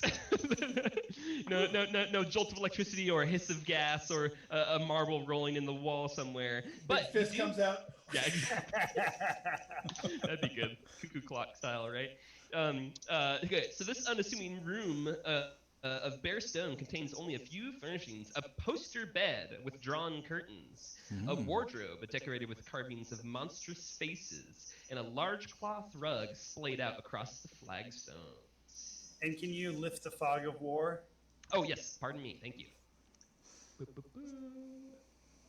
I guess it appears there's also what else was not written in there? Speaking of lifting things, Poster I would like bed. to lift the carpet and look underneath it. Ah, interesting. Okay. Yes. And you're just lifting this with your hand. There is nothing underneath it. All right. Checking the wardrobe. Jeff, make me an intelligence check real quick when you do so. 17. Okay. It's a lot heavier than a rug should be. Oh. Why Like would that significantly. And it Like a smells weighted- funny. Like a weighted blanket heavy, or Like maybe coins sewn into it. yeah. I'm gonna start, kind of like figuring out, like, is it thicker than it normally is? Than it normally would be? No. No. But when you flop it back down, it kind of like it didn't move as natural fabric might, given its thickness. Huh. I don't know what to do with that information. Is there any concealed stitching or like curious? Yeah, is there like any writing that, like, nodding sits to in? the on the underside or? There are all kinds of like horrifying, as you stare at the patterning in the rug, like small demoniac faces and definitely like magical creatures that look like portrayed in the weaving. But no, you don't sense anything like odd about like any pockets or strange stitching. But it's definitely a weird looking and oddly heavy rug. I am going to slice my hand open a little bit and put my bloody palm upon the rug and call forth any of the demons from within. Okay, got it. When you do that, the blood instantly just like gets sucked into the rug and spreads a lot more than it would into natural fabric. And on top of that, you also see a strange purplish shadow kind of creeping out and like starting to grasp at your hands a little bit from the rug itself. I reach out to the purplish hand as though I'm trying to help pull it through whatever it's trying to reach through. I think Haley would be stopping you right now. I don't know what I just came back to, but I They went in the kitchen. They went in the kitchen. No, I'm kidding. don't love the idea that I just heard. If we have So other you're gonna suggestions try you to- want to throw out. Yeah, I'm going to try to help this creature come into our dimension. I think you have to knock him out right now. Yeah. So like as you're pulling it, like you can see from well beyond, you know, the 6 inches that you're starting to pull, and it's not. Sorry, it didn't make a hand. These purple shadows are starting to like envelop your hand a little bit and creep up from the rug. But no matter what, even if you decide you didn't want to now, it certainly seems like you have a handshake because it's not letting go. It's been nice knowing you, Karelia. Have fun in whatever dimension that is. Karelia, I am going to miss you most of all. Be sure to send a postcard. No, I'll grab Karelia like by the shoulders so this thing can't happen, and I'll be the anchor. Don't we have rope? Oh Yeah. no. Let's tie him to a rope and pull on that, because then if we lose the fight, we're not also pulled in. Well, I'll say that like, you know, your shock and what's going on, like enough time's elapsed, it has not like grabbed you and pulled against you either. It just very clearly was attracted to the bloodletting that you gave it, and like your hand is like it's starting to turn a little white. But apart from that, it doesn't appear that it wants to let go. It's also not continuing to grow over you. So I'm thinking just slash his throat real quick and throw him onto the rug. Actually, in that spirit, I'm going to slice my other hand and put my other hand onto it, so now they're both bleeding onto the carpet. Okay. Go ahead and give yourself a point of damage for all the blood that, not just from what you slashed, but what is being sucked forth from your body as you start to hear strange slurping sounds emanating from the I rug. turn away from this scene and I'm checking the wardrobe real quick before we all have to run. Now, I know we're not supposed to split the party, but It's already been split. So I'll say this: while you're checking the wardrobe, Karelia, you're just starting to feel like a little lightheaded. You know, that's the point of damage that you've taken, and like you don't think it's gonna stop. But your friend is moving over to the wardrobe. Now, Svif, you're just walking, like keeping distance from what's going on over there, right? It's not Yeah, like... as soon as this starts going down, I'm like, oh no. All right, let's just see what's in there real quick. Is it locked? If I have to maybe check for traps first. Yeah, no, I mean, you can if you want to, but it doesn't appear to be locked. It does not appear to be locked. Just going for it. Let's open up the wardrobe. Yeah, you pop it open. So Jeff, just so it's clear to you, like basically every 30 seconds or so, you can feel this thing is draining you. You're going to continue to take some damage. So I was really thinking that there was going to be some cool demon I might be able to pull out of this thing who might help us. And now that I'm realizing that that is not the case, that it is only taking my blood away and I'm not getting anything in return, I am going to try to remove my hands from it. Okay. It's going to take a yank, so go ahead and give me a hefty strength check. It's going to be DC 15 to break free from this. I have a 10. Yeah, you pull. The rug slides towards you a little bit off the like as you pull, but you are not able to. I'm going to start blasting flaming hands into it. it. Oh, Okay. There you okay, go. got it, yeah. So you opened. Let's do this simultaneously. So Svif, you opened the wardrobe just to see a bunch of nice stuff right as you start to hear some words, incantations being let forth from Karelia. But I'll tell you I'm what not you see letting real this quick. distract me in one whit. It didn't sound like it. That's why I'm describing it for you. So you do see a number of silk robes, trousers, shirts, slippers, all of a pale pastel coloration. They're kind of lumped in a corner off to the left are all the slippers, like in a little pile.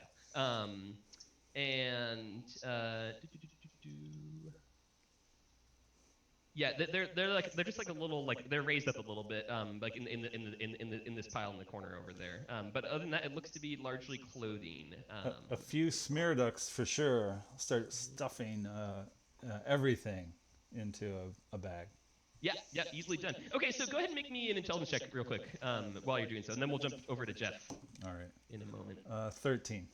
That's the target you need to. So as you're like moving the shoes and stuff around, the slippers, you notice actually they were actually just kind of piled over what you felt it shift as you were patting it down.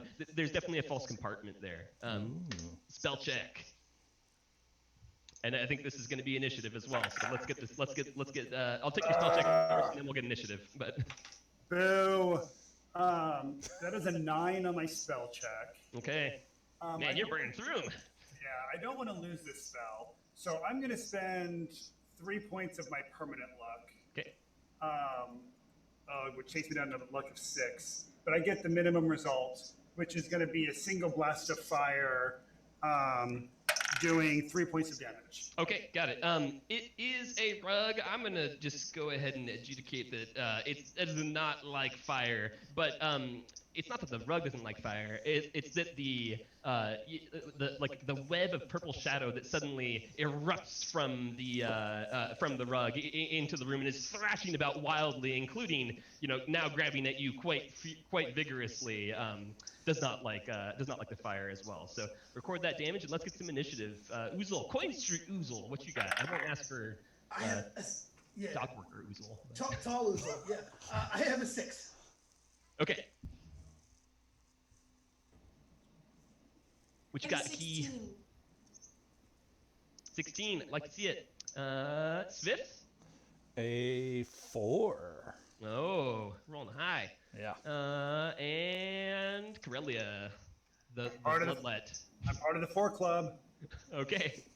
Which one of you? I'm hoping Svif has a higher agility than the wizard, but who's got the top? I have a 9. 13. Okay. There you go. Okay, Aki, your friend is stuck to what happened while you were out, but your character would have seen this, was that Karelia put some blood onto the rug because it was heavy and thought that maybe that'll do something, and it did. In fact, the rug started to suck blood out of Karelia's hand. So Karelia cut their other hand to give it more blood.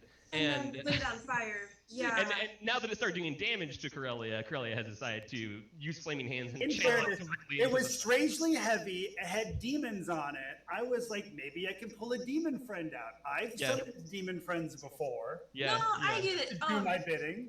But seeing that you do have a will to live, which all of your actions have, been contrary to so far, I will grab your shoulders and try and pull you out of the rug. Okay, yeah, I need a strength check from you. Yeah. That'd be a 10.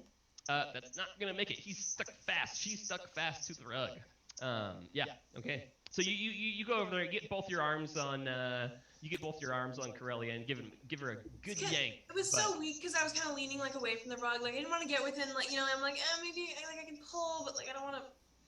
I want to get close because then I could be at risk. And Yeah, absolutely. Okay, the rug is going to continue to suck blood out of Karelia's hands, just taking another point of damage, but it does not make any other lashing out at other people around.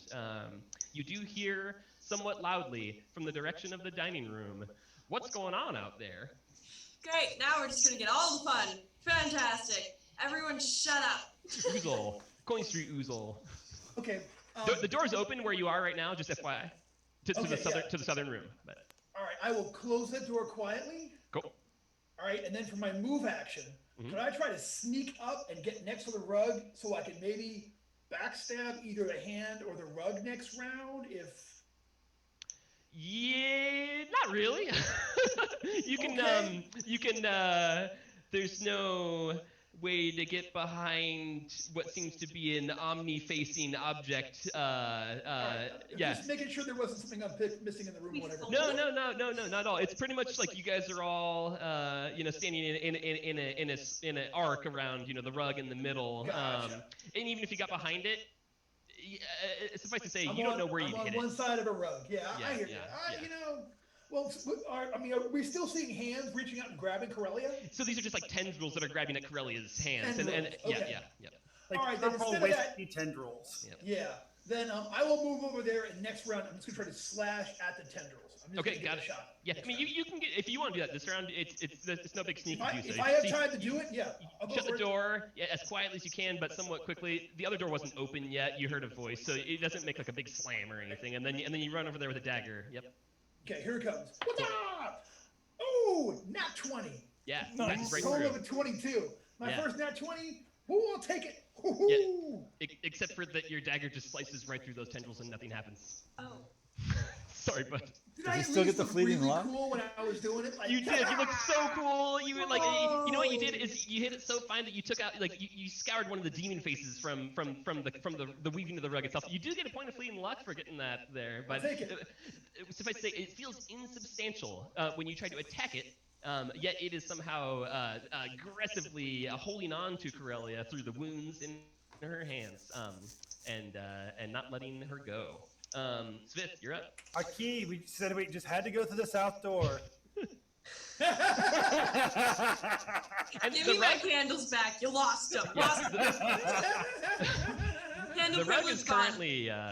currently is taking flame, and it's being devoured slowly. It'll take a couple rounds for the rug to burn up, but it's like, I mean, you had your hands attached to a rug, and you like took a hairspray can and a lighter and went to it. So it's definitely on fire. But Uzol, or sorry, not Uzol, Svif. Yeah, I take a quick glance over my shoulder. I mutter an oath, cursing Karelia, and then I try to open up this Victim little. blaming. Hey, it's a mild curse. Let's just say that much. Instigator blaming. Oh, hey, you're opening the compartment? Yes, absolutely. Oh, love it. Okay, good thing there's no trap in there. Yeah, so you pop it open, and inside there are a number of scrolls and a small black coffer. So it'll take you some time to read the scrolls. I'm not reading any scrolls. I'm just getting this stuff into a bag. Sounds good. The coffer, oh man, it makes the sound every adventurer and low-life scum love to hear. Jingle, jingle, jingle. As you can tell, there are not dozens, not tens, definitely hundreds of some kind of coin in there. This is like, the piggy bank of a rich person. Nice lock on the door, fancy demoniac rug, silk robes. Why wouldn't they have some cash? Drinks on me tonight. Said no thief ever. All right, Karelia, what are you doing? This thing is just like, at this point in time, like, it's definitely, you can see the rug thrashing wherever the tendrils are, like, emerging from the rug being burnt up, but, like, it's not, no demon face has arisen from it and been like, Karelia, your soul is mine. It's just draining blood out of your body into the rug as it's slowly burning up. It definitely doesn't like the fire whatsoever, but you saw dear Coin Street Uzol, slice right through it, so it somehow appears to be insubstantial to mundane weaponry, yet it is certainly pulling your vital essence out. Well, I'm feeling disappointed by this promise that was unfulfilled, the promise of this carpet that did not come to fruition. And I'm going to go ahead and blast some more fire through both of my hands. Okay, get it out there. All right, this time it's actually a good result. So that's a 19. That's going to do, just a d6 plus caster level, but 4 points of fire damage. Yeah. That's quite a bit because of the fire in the rug. You're basically just incinerating the living hell out of a rug. So this thing is reduced to cinders at this juncture, and with it fading away, you can see the ashes blown against the wall backwards. It's like making this big whoosh and going and kind of blowing the curtains on the four-poster around. Each little burning piece of rug like carries with it a little piece of purple tendril that just dissipates. And as that's happening, I say, "You could have served me." The answer Slow every back sorcerer away. loves to hear: That one. nothing. Corelia, come over tomorrow. I had this bath mat that's been giving me a lot of attitude. I think you and it might be able to find a. Yeah. That just might be the. So from behind the door, you hear what sounds not like heavy crunching tread fuel running around, but you definitely you can hear what sounds like a small handful of voices in that room that you were just in. But I thought I heard some kind of racket in here, and waiting for a minute. What are you guys doing? It sounds like there's people searching. Dead silent. First, I want to acknowledge that Tony has dubbed this adventure "Swords Against Disappointing Rugs." Way to be, Tony. Awesome. I would like to move silently to get up next to the door, so if anyone comes in, I can Got give it. them Yeah. Hey, how you doing? You have enough time. You're not even in rounds. Go ahead and make your check. Just to be very well, positioned if anyone opens it up. But I wouldn't mind doing that as well. what you got there, Uzol? Your face speaks volumes. 7. Oh, I Well, beat you. I got. Given that you're not trying to sneak up on the door itself, and there's no one in here watching you, you feel like maybe someone who's carefully listening to the other side might have heard a scuff as you moved around. What you got there, Svif? I did better. Okay. I got an 8. You guys are neatly positioned, on either side of the door. We're both like. Yeah, I'll say it this way as well: the unlocked door, and you hear some voices approach, and they you can hear some conversation for a moment. What you hear is clearly the gruff voices, like one male, one female, of what sound like brutes, and they're conversing in low tones. They're like, "Should we go in there? No way. No. Tulmakiz would flay us alive if we went into his room. No. I have a question. Yeah. Can I cast Choking Cloud in such a way as it will emanate from the door out into that area? How does it manifest for Karelia in particular? What does it come out of? You have like a little finger that you're having this come out of? Does a horrifying stench emit as a large belch from your mouth, or? Well, no. Normally, so what happens is the spell explodes from a center point. So what I like to imagine is I point at something, and then from that moment, it starts to like this hideous purple gas starts to kind of come forth from it. If you want, usually it's in all directions. Yeah, if you want to put your eye up against the keyhole, you can make an attempt at it. I'm gonna drop your die for sure, but you'll be casting a spell. So the people who clearly are standing on the other side, you can all hear this conversation. People standing on the other side of the door will hear you. So I'm looking at my friends being saying should I? No. Okay, the people who are scuffing around behind the door saying that I should. This is the first time that our opinions have mattered. I'm just proud of that progress. No one's And should just I? as he's leaving. All right, I'm gonna do it. Yeah. Okay, so you guys basically are just waiting there. These voices can continue to converse, and they clearly are incredibly hesitant to enter this room. And it's just like, there's no way I'm doing it. It's like, well, should we check downstairs? Grush might be down there. And it's like, that guy creeps me out. I'm not going down there. What's the big deal? It was just a crash. It was probably a rat or something like that. And it sounds like they, It sounds like they basically they've searched the corridor. They don't want to enter Tulmakiz's room, and they've effectively talked themselves out of. You guys were not in the same room. Brandon closed the door for you, so they have. You hear them return to, maybe peek your eye up against the keyhole. You can see them exit to the north into what you appear to be the dining hall. There were 4 figures in total. 2 were near the door, and 2 other ones were just kind of standing in the room with their cudgels out, like ready to take anybody on who appeared. But they leave.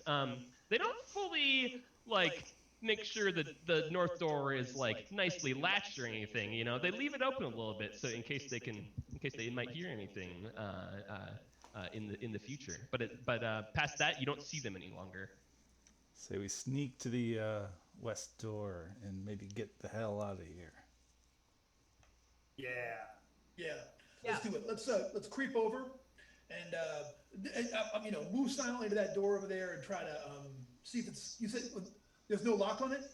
On the west door, no, there's not. Yeah, there is not. And James, does Svif want to take a moment to peek in the coffer now that there's no immediate danger? No, that's not wise. You never count Will not your money fall for you when you're creeping out the stable. I'm pretty sure that's how the lyrics go. Yeah, Right. yeah. There's something about this. Never count your money while you're sitting at the table. That's it. Time enough for counting.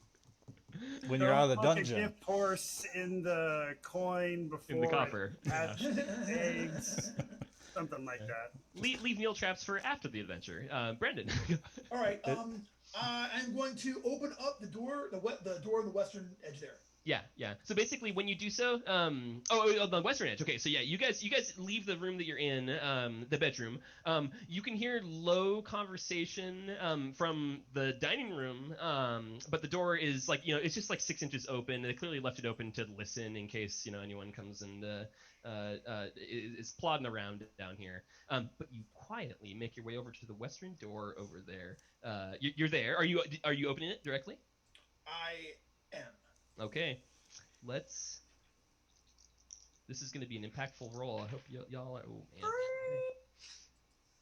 So, Brandon, when you open the door, Uzol is immediately surprised by liquid blue fire, which churns in the air of the room, and it illuminates the space with a cerulean light. There's an eldritch glow. This eldritch glow. Let me show you guys the map. Interrupt myself. Master of parentheticals and constant sentence digressions. Cool. So there's a bench surrounded by this cerulean fire that's kind of floating literally in the air as these little vaporous wisps. It's a incredibly deep blue. It reveals this broad wooden slab with rusty iron restraints at each corner. The face of the slab itself is discolored with dried gore and other fluids, perhaps recently liberated from a body. You maybe even saw that body already. There's a work table bearing perfectly and precisely arranged arcane tools standing nearby, a closed cabinet above it. The smell of fear, sweat, and blood is heavy in the air.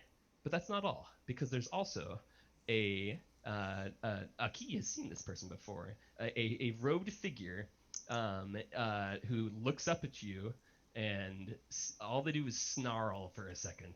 And then I'm going to need some initiative from you guys. Hey, sweetheart, I missed ya. Beat me to it. My 11-7 in a row for initiative. Cool. 7 for Uzol. Who said 15? Sorry. I thought I heard it. Okay, let me just. Yeah, Aki, what you got? I didn't. Whoever said theirs. 12. 12. Okay, cool. Aki and Karelia. 11. Okay, and Svif. 17. Oh man, nice. No one said 15. Okay. No one's. There's no surprise around this. But there's a. Uzol's in front of you. The door's. He's open enough that you can see this figure. They are standing just for sake of.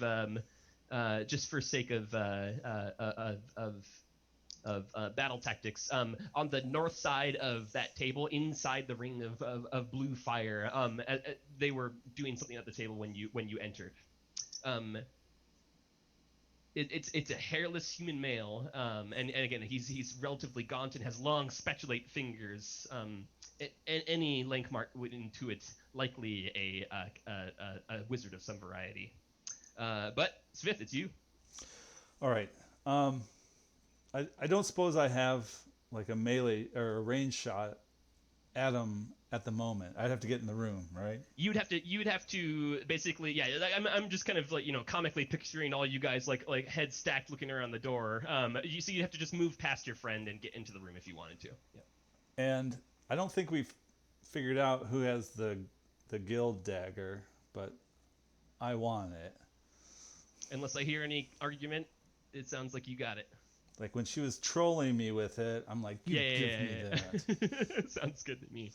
All right, so I'll just pop in, and then I'll throw my table leg at him, and that's okay. It's gonna be my action.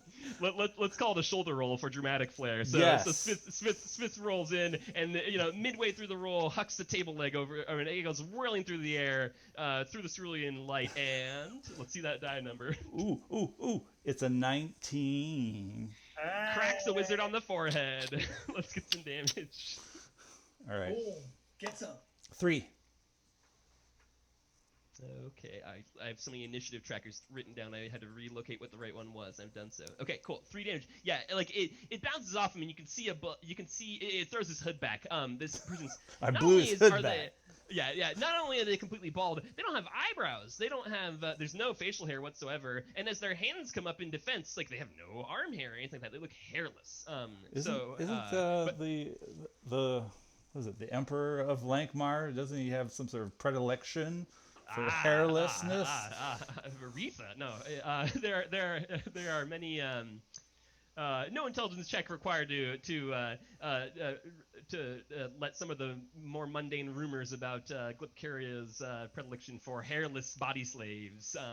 Absolutely, and anyone who finds one will meet with many whippings in the kitchens for sure. But this doesn't appear to be someone of any kind of noble origin. They look foreign, like real weird. Like a place you've never, very, very far seen. Away across the eastern lands to another continent. Who knows? A traveler. But yeah, you crack them on the forehead with this as they barely get their arms up in defense. And it is now Key's turn. Yeah. Crossbow. I'm gonna step in, just so the door frame is still kind of blocking half my body. Yep. Crossbow bolt. Okay. Shoot it. Oh, that's right. I forgot we have all our gear. Yeah. Yeah, that is a 13. That's a hit. That's a match. All right. Outstanding. 6. Sorry, I got confused. That is a total of. Sorry, I'm being brought food. You're good. 4 points of damage. 4 points. No, sorry, okay. 7 points of damage. I forgot. Wow. Okay, so this guy goes grabs at his gut where there is now a quarrel sticking out, and is bent over, doubled, basically behind the table at this point in time. That was a big hit. They're still alive, but they let forth quite a scream, which you're pretty certain other folks in the basement might hear. And Nuts. It is Karelia's turn. Okay, Karelia is going to go ahead and cast Flaming Hands. Get it. Get him. No. No? No. Fantastic. It's just enough for you to get your hands in the air, and little pieces of fire begin to emerge, but the spell fails. Somehow, for some reason, the person behind the table crouching, grabbing at their guts, saw their eyes went wide, and on their turn, they basically they disapparate in a moment. They turn to literal smoke, just into the air and spread out, and then the smoke immediately flows through a doorway. And retreats. The doorway is on the north side of the room there. The smoke just billows under the door, and the room is empty. But you hear some crunching footsteps of what sound like a door being barged open, not into the room you were just in, but rather also through the northern door in this room. The That is door I closed originally currently. said we should have gone through. No, not that one. Here, I'll use the laser pointer because you guys can see that. So there's a northern door in the room that you're currently in, where you just encountered this wizard. The smoke escaped underneath that door. You Yep. also hear footsteps approaching from behind that door. Yeah. But it's going to take some move action for them to get in here. It is Uzol's turn. Okay. I had this crazy idea. It's probably stupid. No, that's what I'm going to do. So I hear something at that northern door, so I am going to run.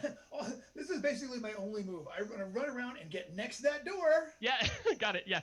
No, good. Yeah, and you're gonna prep an attack for somebody coming through. Yeah, first person come through gets L backstabbo. Okay, sounds good to me. Svif, it's your turn. I'm gonna give those dudes a nit. Okay. I will get the short bow out and basically, also give whoever comes through the first through the door a shot. Sounds good. Yeah, you hold an arrow ready, and it's literally right after you knock that thing, the door bursts open, and there appear to be 4 guards behind it. Each one of them, they have short swords, not cudgels. Each one of them bearing a sword. So one of them immediately rushes in. Uzol. So is this going to be like still backstab applicable or not? Like a surprise? Yeah, you know what? Where if you had gone somewhere and attempted to hide, then yes, it would be from hidden. I think that like they're entering ready for combat. They're not expecting somebody behind the door, but I think this is just gonna be an arrow that flies out of nowhere.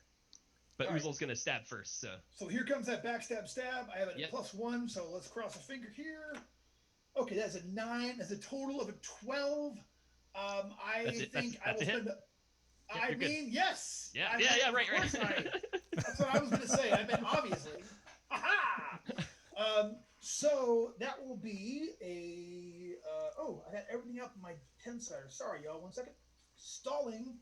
That'll be 3 points of damage on the initial, and then for the crit, I am going to get with my +1. Total of a 6. Okay, that is right behind the left shoulder blade. You pierce through the back of the ribs into the heart. This guy falls like in a moment. And Svif, yeah, you had this thing ready. It was not like you're drawing your bow and going. So I'll go ahead and give you that backstab with your prepped action. So go ahead and loose that. Okay. I have 11 on the roll. I'm going to burn a point of luck. Okay. So that will give me 2 more. So it's a 13 to hit. Okay, that's a hit for sure. All right, and the arrow does 2, and the crit is a 3. Table 3? 2. Okay, that's an additional clean strike to the back. So maybe they turned, saw their friend went, huh, and showed you their back very nicely. Plus 2d6. Nice. Get him, Sith. Okay, and so a grand total, that's 7 on the roll, so grand total 9. Okay, yeah, he's dead. The other two, it's pretty clear on their faces they're gonna be booking it real soon, but it's not their turn. So Aki, you're up. Crossbow bolt to the face, I guess. That seems to be. It seems to be a reasonable action. Seems legit. Yeah, how we're doing it these days. Yeah. That is a 17 to hit. Yep. With There's a no whopping special face 4 armor. points of damage. Okay, they're still up. That person, but it's good. Man, this is through the mouth, out the cheek. A good portion of their lower jaw is going to be, if they live, which they're not probably. It's going to take a lot of rehabilitative work to get this person. They're going to need talking some again. reconstructive work done. Yeah. All you hear is as blood starts. I mean, both sides. Yeah, that's a nasty wound. But they are still alive, unless you want to. I know there are mixed judge opinions on this. I allow luck burn for damage. And you think they're on the edge of their last little red string of life. Sure, why not? I'll burn 2. Okay, sounds good. You turn, in one version of reality, the coral exited through the back of their cheek, and they may have lived another 6 seconds. But in this version of reality, there's a subtle twist in the air, passing by the cerulean blue flames, and this thing goes straight to the back of their neck. They're down. They fall to the ground. Uzol? Oh no, sorry, Karelia. So there's one guard, like if they ate anything for lunch or breakfast, it's not in their body anymore. It's probably in their pants. And like, you know, like they're holding their sword. They just like, they let go of it and they look like they're just gonna run. I run right past that guard and I am chasing the purple mist. Not yet, you're not, because you're going to take an arrow from the guard that was down the hallway with a in the corner there, and I'll show you that now, who was prepped for someone to exit just like that.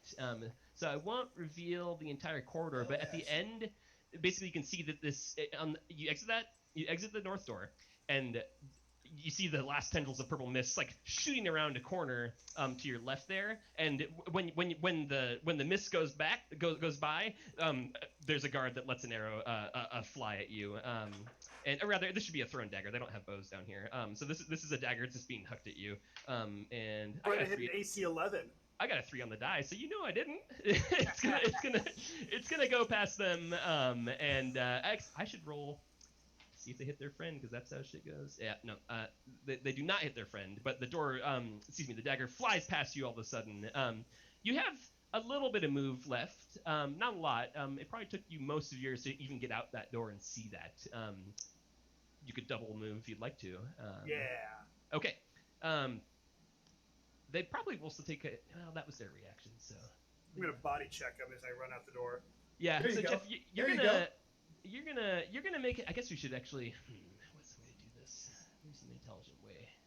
Or actually, could I do a move and then a spell? Yeah, absolutely. So you're basically like out the doorway, like 5 feet past it right now. All right.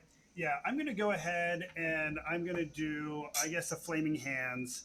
Yeah. So since I lost it, I'm gonna have to spell burn 1 to get it back. Mm-hmm. And then you're also right next to a guard who's dropped his sword, who's like just backing away.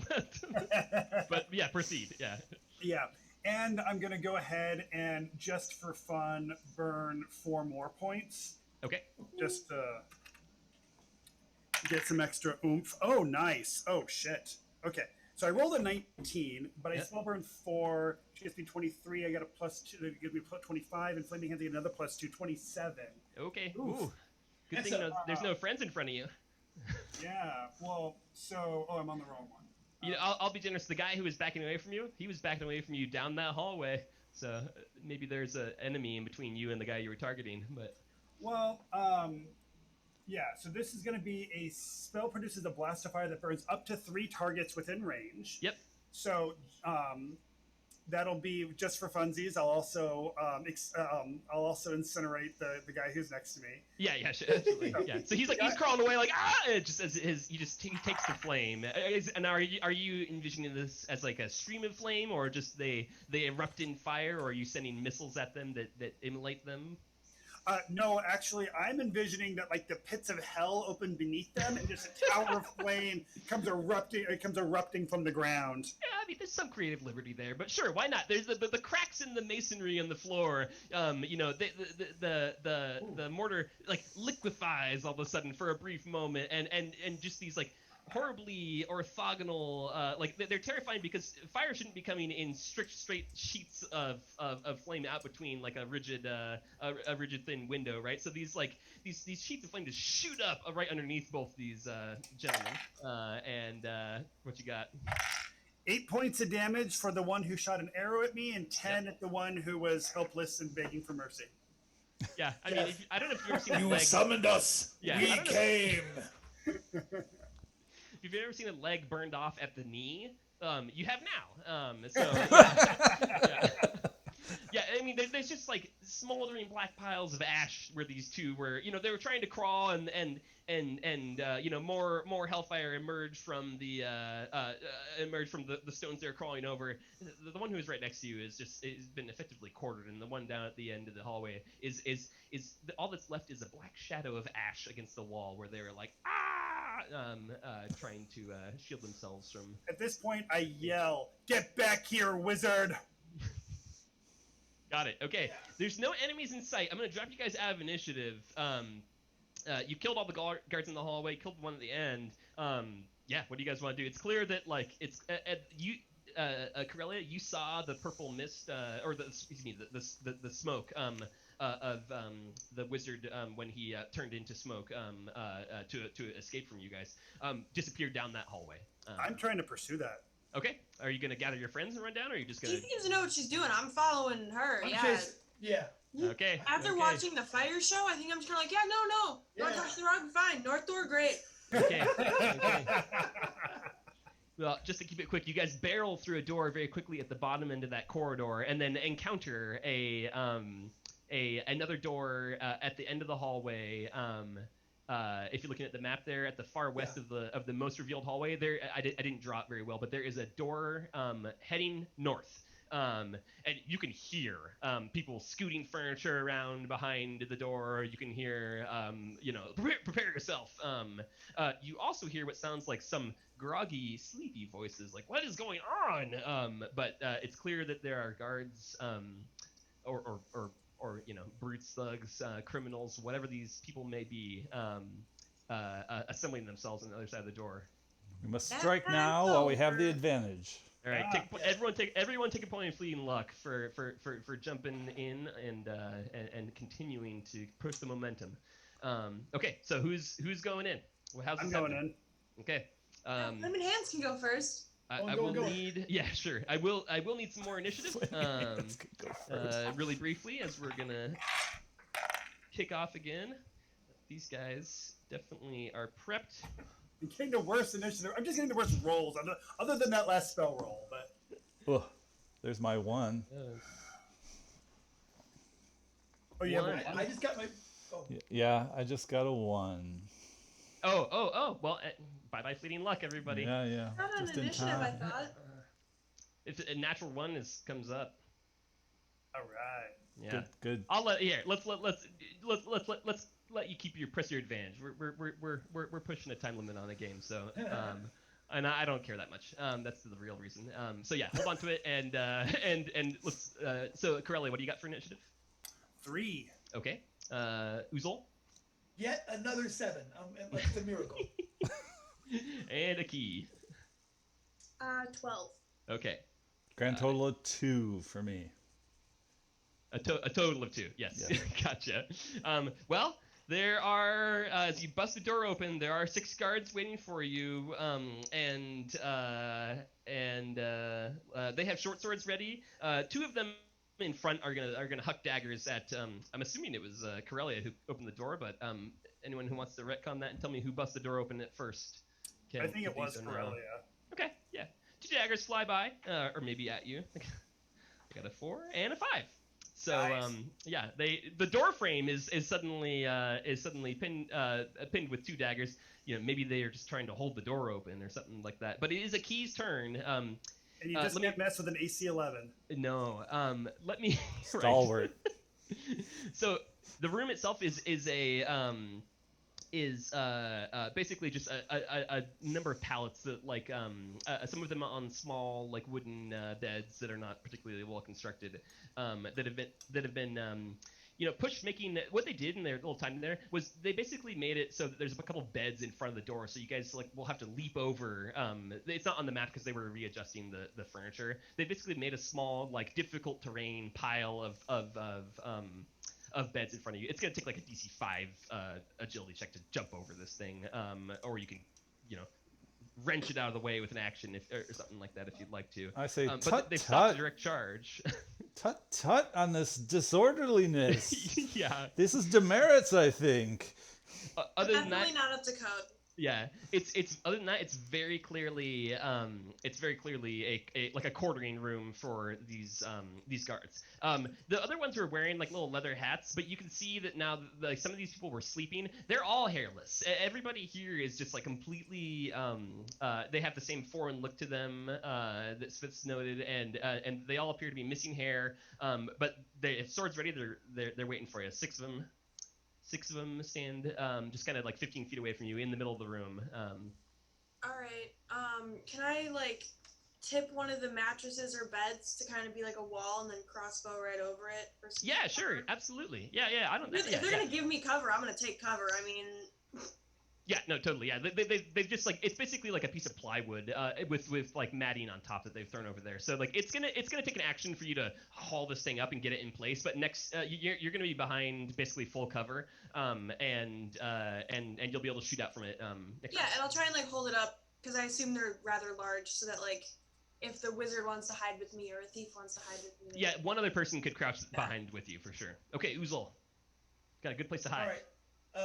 They might But I mean, yeah, I'll see. I don't know. Part of me wants to like get out. I mean, I guess we should make our stand here. Okay, so I'm just gonna take a shot with my. I mean,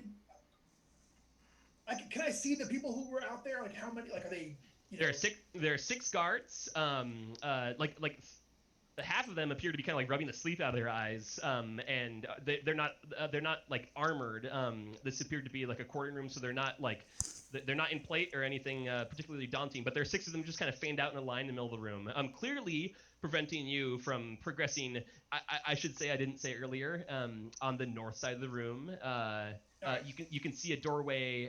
It's actually on the west wall, but it's in a little alcove on the north side of the room that heads somewhere. And there's a little, right as you guys entered, little purple trail, or not purple, a little smoky trail was being sucked out through that. All right, I'm gonna go back to the door, and I'm gonna in a effort to try to scare these guys. Yep. I'm gonna yell over my shoulder, and I'm gonna be like, you take your men, go around to the outside. They're gonna try to escape. You block all exits. Get ready. Where's my artillery? Got it. Give me a personality test real quick.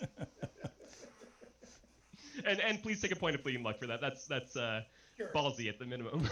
All right. You know what? I'm gonna go ahead and spend. I only got a 8, so I'm gonna go ahead and spend some points of fleet luck on that. I don't care. I'm gonna spend 3 more fleet luck. Drop my luck down to a 6. Okay. Or sorry, a 5. Excuse me. And so I think luck. Brendan, I think you still have the banter token as well. I'm not sure if it was. Oh wait, I go back. Yeah, let me go. Hold off then. Let me use my 2 points of fleeting. You got 3 now. 3? Yeah. Oh, I missed one. All right. He just gave then you one. Then I'll do my 3 points of fleeting luck plus my banter token. Cool. So for an extra D3. So I'm just gonna go for it. This may turn from incredulity to confusion, perhaps even worry. All right. 7, 8, 9, 10, 11. I literally got 4 ones, y'all. Oh, bummer. Actually got 4 ones. So I got an 11. I don't know. We'll see how I do. Yeah, I think. You know what? I'm going to spend another point. I'm going to give him my fleeting luck to get it to a 12. He's got mine. Karelia. Okay. Thank So you. you're at 13. Well, why not? Let's just throw them all in. So what do you? So he's at 13 currently. Smith, how much are you adding? I have the 1 luck point or fleeting luck point. Do I roll for that? Roll the die 3? Not when you give it to somebody else. Right. Okay. Yeah. So you're at 14, Brendan. You got any permanent luck? How's that? Yeah, I'll go ahead and. It's a con character, right? It's a con character, and I mean I'm a thief, so I'll go ahead and you'll burn regen 3 it. more. Yeah. Yeah, I'll burn 3 more points of my actual luck, which will drop me down to a 5. Right, so you're already at 14. Let's see how many ones you can get. All right, Yeah. 14. Yeah, you know what? I got a 3, so 14, Nice. 17, 18, 19, 20, total of 21. Okay, they are utterly confused. Okay, what you see is this stunned look of just like trying to recall what the floor plan of the building that they should know back to front, but they've never been downstairs. You guys have. Maybe there's a way out there. Maybe the person who just escaped behind them was not their employer and is instead someone tricking them. They don't know what artillery is or where it might be found, but they certainly seem so confused that they're going to be. I think I'm going to just put them into. Drop a die on all actions that they may be taking, and they're only going to be limited to either a move or attack. Wow. Yeah. They're just like, what? Yeah, but... Yeah, I was actually referencing artillery Uzol. Yeah. That's just his name. It's Yeah, yeah. I mean, you throw in some mummery there to like even make it sound like your voice is bouncing from the back of the room, and maybe it was an order from their employer. But so they're definitely highly debilitated. Okay, a dream? Down to Karelia. There are 6 incredibly confused and already sleepy, half of them, guards in front of you. Okay, I'm going to shout, "Move out of my way, peons!" as I run through them, chasing the fleeing wizard. They're not going to attack you. They're just going to. They're just so confused. They're going to. This is clearly a magic user. Something beyond their comprehension is occurring, and yeah, you're going to be able to. Like, some of them are like, maybe they're going to stab you, but they're letting this one slide. You're able to get to the. How far do you want to go? You can get to the top. You can with a double move. You can get to the door. You could open it. You're not going to have much more room to move through. But you could get to the top and open it. Let's do that. Okay. You may be regretting that in a moment, but we'll find out. So one thing I'll say to you is that you can see what is the obvious streak of daylight coming in from somewhere to the south of this room here. No, it's not burning. Yeah. It's not quite that bright, but maybe if you step into it, right? Let's just say that you get far enough just to poke your head around the corner. But Jeff, in this room, there are more guardsmen, and there are also at the top of they're centered at the top of these stairs that you can see around the corner there. Behind them is also suddenly apparating and coalescing, nebulizing out of this cloud of smoke that was whirling around, is a very angry-looking wizard, still clutching at no coral, but still clutching at his side. Are you done fleeing, wizard? Never. Wait, yes, you will die here.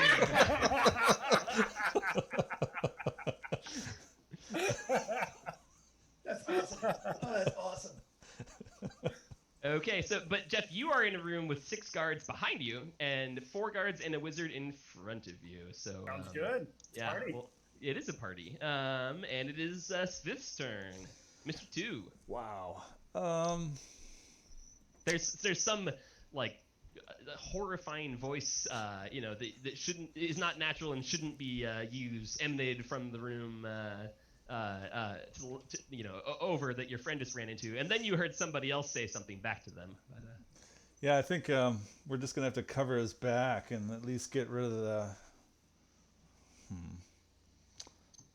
I don't think I'm gonna make it if I try to do the same ballsy maneuver. There are all kinds of like blankets and things you could use to throw over guards in a very Fafhrd and Mauser style, tear a curtain down and create some confusion. So don't feel bound just to what's on your sheet, etc. You know the score. Well, yes. It's a fine and interesting idea. I just grab one of the blankets and kind of put it over my head and just make like scary ghost noises as I run forward to join Karelia. Yeah, 2 of them are gonna not buy it completely, but the other ones. So you're gonna take two slashes. It's coming at a reduced die though, so they are still experiencing quite a bit of confusion from Uzol's trickery. Here comes 2 opportunity attacks. Man, I'm hot with these 5s. They also did get a 14, so you will get stabbed once. Okay. Unless your ace. I don't know what your My what's AC your agility? is 13 is what I have for AC. Okay, got it. It's a beat. It's a D6. Not gonna be so nasty. Where you hiding? 2. Oh. Yeah. They couldn't quite locate the center of mass because of your flying ghost costume. But you do feel a searing pain and hot blood welling up against your ribs. All right. But you're able to basically plow through them. Are you letting this thing go behind you, or are you continuing to wear it as you run? I'll let it go. Let's say you got it like over your head. You can see. Yeah. I'll let it go as I holes. join Karelia. Okay, sounds good. And you run up there. Back to them. They are still at their reduced die, but they are going. 2 of them are going to come. Sometimes it's just what's in front of you.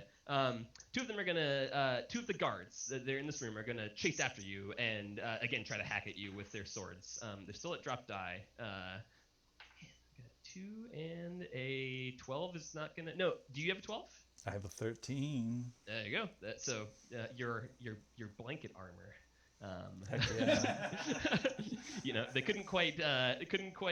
Your extremities are a little bit hard to distinguish from the from the drapery. The other 4 are gonna rush the table that Aki has set over and just basically like try to kick this thing to the ground, and then one of them's gonna approach and just try to wrest it away from you, Aki, to tear it down. So they're gonna run up and just you can make me a contested strength check if you would like.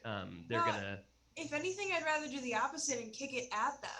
Sure. Yeah. Absolutely. Yeah. Okay. So one of them rolls over. No die needed.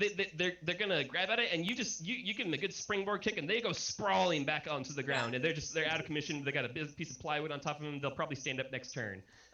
But now you're exposed, and the other 3 that are there. Let's see. I think Coin Street Uzol, one of them has figured out that you are not, in fact, a new boss that they didn't know about. They noticed that you have hair on your body. I'm assuming. Are you hairless? I mean, no. Did you shave this morning? You can make a No, luck check to be hairless. you're thinking of bald Uzol. Right. Alopecia Uzol. I hate that guy. Yeah. So you'll take 1 sword, and then a key. There's 2 more coming at you. I am tripping. Like I got a 2 on one and a nat 1 on the other, and then here comes I got an 8 versus a key. That's what a D14 will do to you. And a fumble.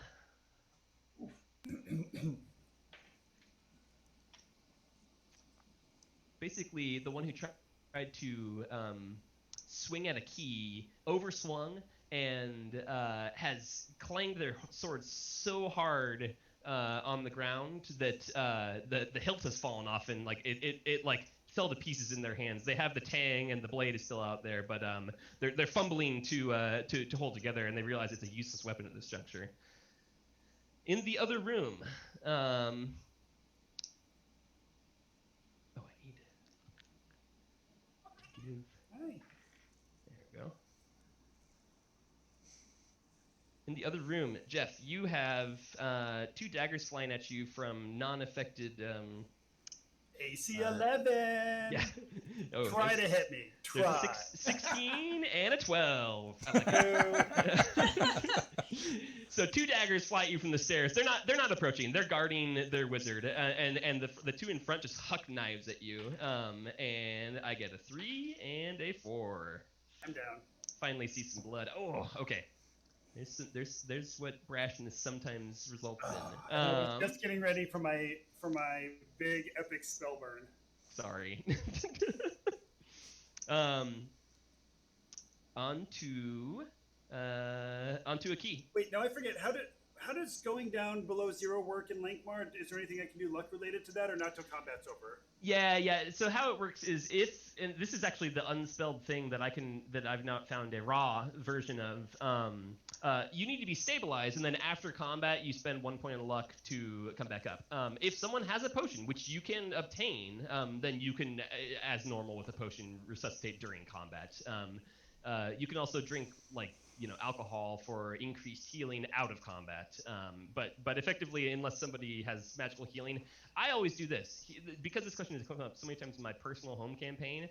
If anyone here wants to cry out to the gods and succeed on a luck check and specify which god they wish to indenture themselves to, you can attempt to stabilize Karelia. That's my homebrew make some trouble with the gods of Lankmar version. So That's awesome. So anyone who wants to do that can. But you are currently down. It is a key's turn. Well, that actually sounds great because I am an agent of a supernatural entity. You are also in another room and a good double move away from your friend who is so you're stuck back in the room with 6 guards in it. You guys went for the full frontal and but It's going well. I don't want to. It's going fantastic.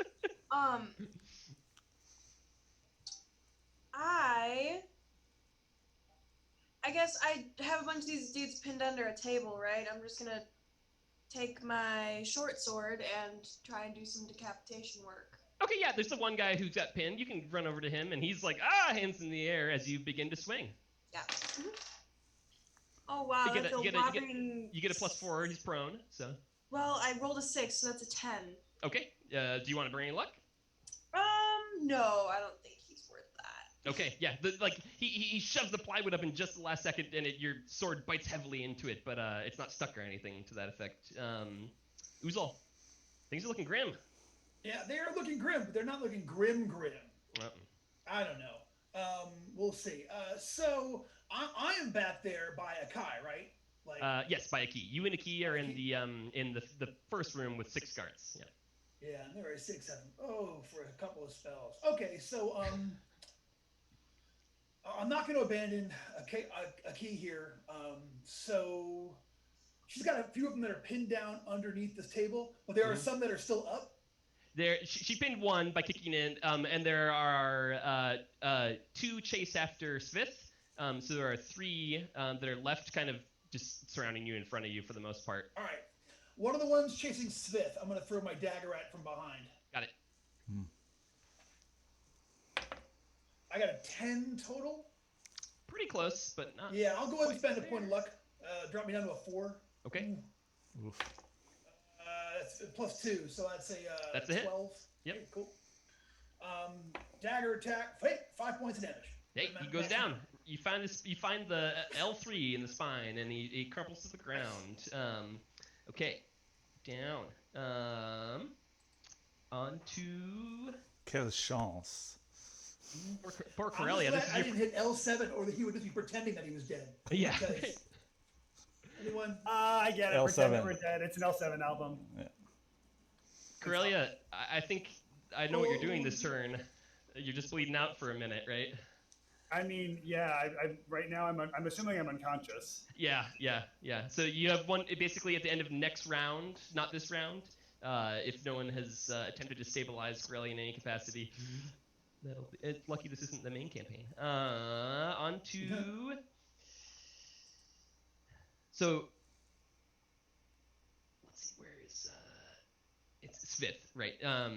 You have not fully entered the room. Yeah, okay. So you hear some mumbled sounds of excitement from the room to your left, but there are no targets that are conscious and visible for the wizard to attack. But I you can just hear saw them issuing. my buddy Karelia just went down right in front of me, basically. Yeah. But you're looking around the corner. If you look at the map there, so you got to the door basically, and Karelia has like turned that corner and it can see the stairwell and has unless you wanted to be right behind them, if you were intending to get as close to them as possible. No. I was just trying to provide support for Karelia. Yeah. And now she's down. I got somebody right behind me. I think I gotta take care of this guy first, and then I can maybe take care. You can see Karelia right now. Yeah, you're on the knife's edge right there. Do you save a friend or save yourself? I'm a thief from Lankmar, so it's myself for sure. So I'll just turn around. What was the name of the creepy jailer with the no tongue? We heard them talking about him. Grush. I thought. Grolsch, the beer. Grulsch. I say, so I'll just turn around and say, Grolsch is after you, and just as a off chance to throw him, because they're all kind of freaked out by him. Yeah. And then then we'll see how that goes, and then I'll probably stab him. Okay. All right. Make a personality test real quick if you're gonna try just. I'm the dullest of dullards, so let's see what happens. Juking. Oh yeah, that's appropriate roll for my personality. So a 2. I think his retort is, "Oh no, he's after you, and he'll bring you back down to the cell to rot." Okay, well then, how about Pretty bad. I'll give you a little taste of this then, and so then I sweep up the dagger into his guts, and that's a hit for 14 even. Okay, yeah. 14 points of damage? No, 14 to hit. That's a hit for sure. Yeah. Yep. Ooh, and 4 points. Okay, are you happy with that 4? No, I'm gonna burn a point of luck. Wait, no, you should be. That's enough to take these ones down. So you, All right. You are happy with that 4. It turns out, as Fair you enough. as you see their jaw drop slack and their eyes go limp. They clearly you've disrupted some major organs. And I say, well, perhaps you were right. Yeah. as I lay him down. Okay, it is next round, and there are 4 guards who are no longer confused by Uzol's attempted trickery here. The one underneath the pallet, Aki, is going to, with all their might, make a strength check to try to shove you and it off of them. So why don't you go ahead and give me a contested roll here. I got a 15. I got 14 plus 1. 17. Okay, yeah, so they're pushing up on it. It's like a floor on weird ball bearings moving around underneath you, but you just you have to put one foot off for a second, but other than that, you stomp back down on them. Jump on it. Yeah. The other one of them is gonna run up behind you anyway. There's 4 in this room total, one's on the ground, and take a swing at you. Ooh, that's a 16. So you're gonna take a sword slash to the back for 4 points of damage. And then Uzol, the still living. Here come 2 swords at you. I got a miss and a fumble. Oh no, only one, because the other guy had lost his weapon, and another fumble. So he's probably just gonna ditch that thing as well. But let's find out how. No, miss wildly, but no. Oh no, sorry, I got the. You can all laugh at this guardsman who made such an incompetent blow that they are the laughing stock of everyone in the room. So Uzol, no damage to you. I actually wake up for a moment just to kind of laugh. Yeah. I always hate when this happens, but Karelia, it's your turn, and no one has resuscitated you, and I think that's the writing on the wall, my friend. All right. Oh, Karelia. Oh, okay. Well, that's fine. I am dancing with the demons in hell, and I couldn't be happier. Yeah, you've got a rug, and you've grabbed both corners, and you two are traipsing back and forth in the infernal pits. Perhaps you'll have an encounter with one of the gods in God's land, and find some way to torture mortals, maybe even these mortals who failed you. But I've tried. Yeah, it's actually back down to Svif at this point in time. The other guards are the guards in the room that Karelia is down in are. You can hear them, Svif, around the corner. They're mustered up, preventing escape. All right, I'm just gonna pull Karelia away from the door. Yeah. Okay. Yeah, you slide her limp body. There's a little blood pool. Unfortunately, already dead. No extra damage, but when you do so, she's rolled over onto the daggers, and they're kind of clinking on the masonry as you go across each one. Such nice daggers too. So you can pull her out of the way. There's no one immediately behind you. All right, then I do that Ewok cry, or they're like, woo. Yeah. So in the room where you are, Svif, no one's approaching. They're clearly listening, waiting for anyone to try to make an attempt. It is actually all the way back around to the guards in the room, and they're gonna. Haley, here comes another strength check versus you. I got a 9 on this one to try to shove that board off of this guy. Have I gone since their last strength check? I just wasn't paying attention. I think I skipped you. I'm sorry. No, it's fine. You should go.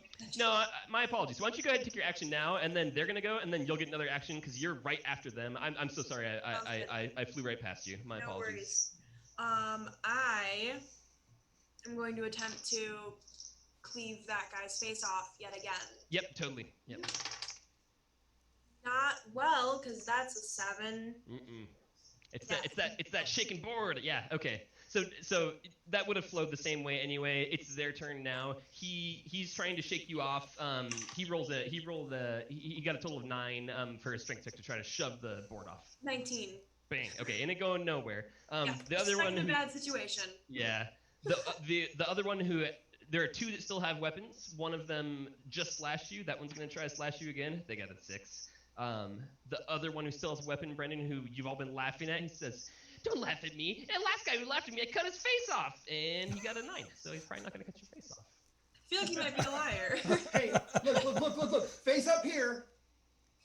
No, I'm kidding. Yeah. And the other guy's trying to fumble with his weapon, and he's panically looking around. He's probably gonna. He runs over to the north side of the room. Haley, you can make an opportunity attack against this guy who's. Or no, Uzol, you can because he's engaged with you. one of the ones who tried to swing at you and missed and clanged his sword so hard is running away and is going to try to go loot one of the weapons on the north side of the room, but he's leaving melee range. You guys can both get reaction attacks if you want. What club? It'll be a nat 20. Yeah, Oh. gotta love it. Good, I got a 6. All right. First basic damage. My dice are all just like a disaster everywhere. Okay, so 7 points of just damage, not counting the crit. Yeah, do the crit anyway, but he's definitely dead. but go ahead. Let's see, what's my crit die? Trying to find my dice is such a hassle. That's a 2 on the crit table. Okay, and you're a fighter, right? Yes. Well, he was dead, but you swept him off his feet, so he'll be prone next round. Perfect. Dead. Okay. Perfect place to be. Yeah.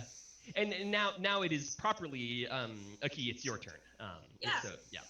I think I'm going to try and kill that guy for the 8 billionth time. Yeah, you're just a flashing cyclone of blades. You found in the air, confidence after killing that other guy. Mhm. You know. That's how you do it. I That's it. remember. Well, no, I don't, because that's a 5. That's how it flows. Okay. And I am Uzol. rolling my deed die in case you guys are wondering. That's including that one.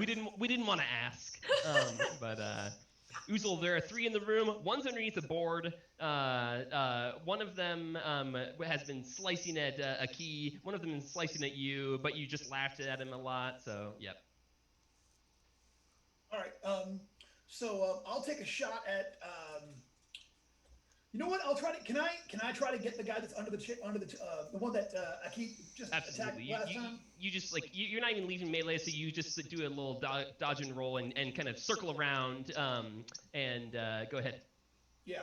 It's +4 for him being prone and stuck underneath this thing. So I'll take it. So total +6 for me. That's a 17. okay, yeah. I don't think he's gonna be living through this one. Hopefully not. That's this +4. Okay, yeah.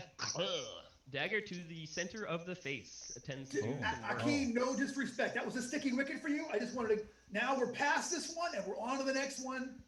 I appreciate it. Clean Teamwork. slate. It makes the dream Yeah. work. Yeah. Exactly. You get stuck on one sometimes. I got this one. So. Okay, Svif, you hear from the other room a dreadful voice issuing orders, and it says, "Defend the laboratory at all costs. None of the slaves or the prisoners must escape. I leave now." And then you hear again this noise as you presume the wizard has disapparated and turned into smoke. But he has left these lowly guards to prevent you from escaping. It is your turn.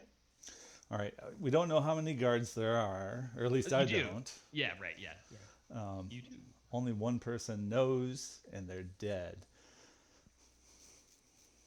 Well, I'm just going to turn back around, see what's happening with the rest of the party. Yeah. Everybody's dead, right? No, there are still 2. There's one unarmed and one armed fighter scuffling in the back room over there. Sounds like firing into melee makes sense.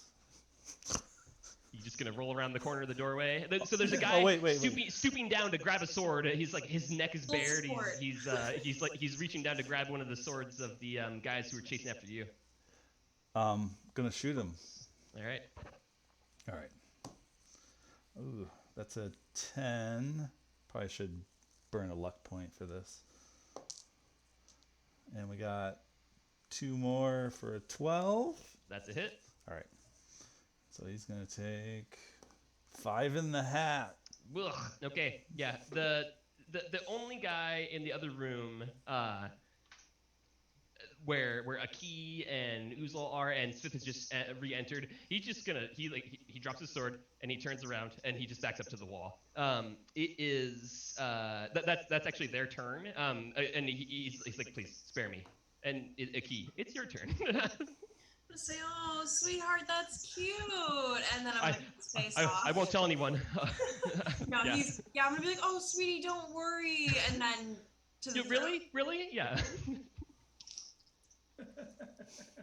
That will be a 13 to hit. Yeah, that's gonna do it.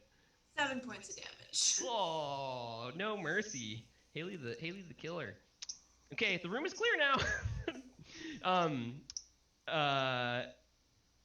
They're not rushing you guys, so you're technically like out of like if you wait for 6 seconds, 10 seconds, 20 seconds, you can hear them shuffling in the other room. There's 3 of you, and there's an unknown number of them. All right. We can roll the body. Karelia's hands, and there's still. 4 fingers like splayed out on the ground. Like. All right. I'm gonna try to. Yeah, I'm gonna check on Karelia. Maybe we'll get lucky. Roll the body. Yeah. Roll the body. Come on. Are you? Come on. Are you? Yeah. Go ahead. Okay, roll it. All right. So Come on, I man. currently have a luck of 6. So let's see what happens. That I believe means there's a 60% chance it'll work, right? That's how math Sure. works. Let's go with that. Yeah. Yeah, yeah. This is gonna be great. I rolled a 5. Nice. Oh, yeah. I'm so glad this die rolled so low. Yeah. Oh man. I get close to his ear. I'm like, there's evil that needs doing. Evil. Evil. I personally, I love killing level 0s. I hate killing characters, but it happens. So I'm happy you're alive again. Thank you. So Karelia's eyelids flutter open. You know, there's blood has bled into her eyeballs. There's blood coming out of her mouth, out of her nose, out of every orifice you can imagine. But you're alive, and you know, including the holes in your hands that you. Yeah. You would love what you look like right now. Yeah. You can hear 4 guards in the room taunting you. You'll never escape. The 3 of you are dead. I feel like a million Smurducks. I would like to go ahead and spend a point of luck to get the healing boost thing. Yeah. How does that work again? Yeah, so you spend a point of luck and you get 1 HP back, and you're stable and conscious now. So that's Oh. yeah. Well, can I do this? Okay, so I have a water skin. Yep. Can I get a luck check that maybe I happen to fill it with booze on the way out of town? I will happily allow that. Yeah, go ahead and roll under and see if you Here you we go. get I there. gotta get a 5 or lower. It's a quarter. I got a 5. There you Can go. count Take that? it. Yeah, take it. I'm like, Take it. Karelia, drink this. Oh. So go ahead and for a libation, if it's just like sour wine, I think you just get like a +2 on your. Let's call it a +2 unless anyone has the rules right in front of them. I left my Lankmar book upstairs, so +2 on your if you want to spend an additional point of luck, Jeff, you can take a minute to. I'm gonna. Normally it's a 10-minute wait, but let's just call it a real quick combat And I'll nap. send you a point of fleeting luck so you don't have to use yours to do it. Oh, thank you. Effectively, the scene right here is you guys can take a minute to pant and like recover, while clearly there are 4 very apprehensive guards barring the doorway, and you guys are just around the corner. It's 4 of you and 4 of them. They think there's 3 of you. Sorry. Yeah, joke's on them. You have 5 minutes to escape, given the clock. So And what how you much gonna do? am I getting from this? So if you're gonna, you spend 1 to get the 1 HP, and I'm just gonna abbreviate and allow a recuperation, which I think normally takes D3 turns, but let's just say it's gonna take like 5 minutes, and you guys can clearly, anytime you hear furtive footsteps, you guys kind of like make a aggressive battle yell. And the guards have not approached, but they're also not letting you out of here. So you guys are just kind of, you're in a standoff at the moment. But it's And then- 1 hit die? That for the first point of luck, that's just the 1 HP, and then if you want to burn another 1 to recuperate, then you get a hit die +2 from the wine of unknown origin that you've consumed. Anyone else here can also take this time to burn a point of luck and recover 1 hit die. That's I'm gonna just do that. a recuperation. It sounds like a Oh smart no, plan. I'm gonna hold off. I still have 8 hit points left. Yeah, and you guys can also heal mid-combat, just FYI. That's kind of what I'm just shorthanding this as. But in Lankmar healing rules, you can spend a point of luck to do the same thing. Okay. Yeah. I'll wait. I mean, I've Okay. taken a little bit, but Yeah. All right, kids. There's 4 of you, we got 4 of them. 6 minutes. With and about that many minutes. What's the plan? You can almost hear. Oh man, Svif, the salt marsh smell is so thick now. You can tell it's wafting through that doorway that was recently closed. You think the surface is right out there. Karelia, in her delirium, reports seeing daylight. There's just 4 weak-willed guards between you, and maybe they got some swords, but you know, whatever. Do you have a spell left in your Karelia? Yeah. Leroy Jenkins. And I am charging them all. Yeah, Okay, we burst the door open. We Yeah. all go out and do our thing. Ah! Okay. Give me some init just to see who jumps in first. Maybe they'll slash at one of you. Probably not. Oh, you know, my I got- initiative has been the same every time. Good. Jeez. I finally didn't get a 7 and got a 3 instead. So Oh, good. that. So you're at 12 key. Is that? Yep.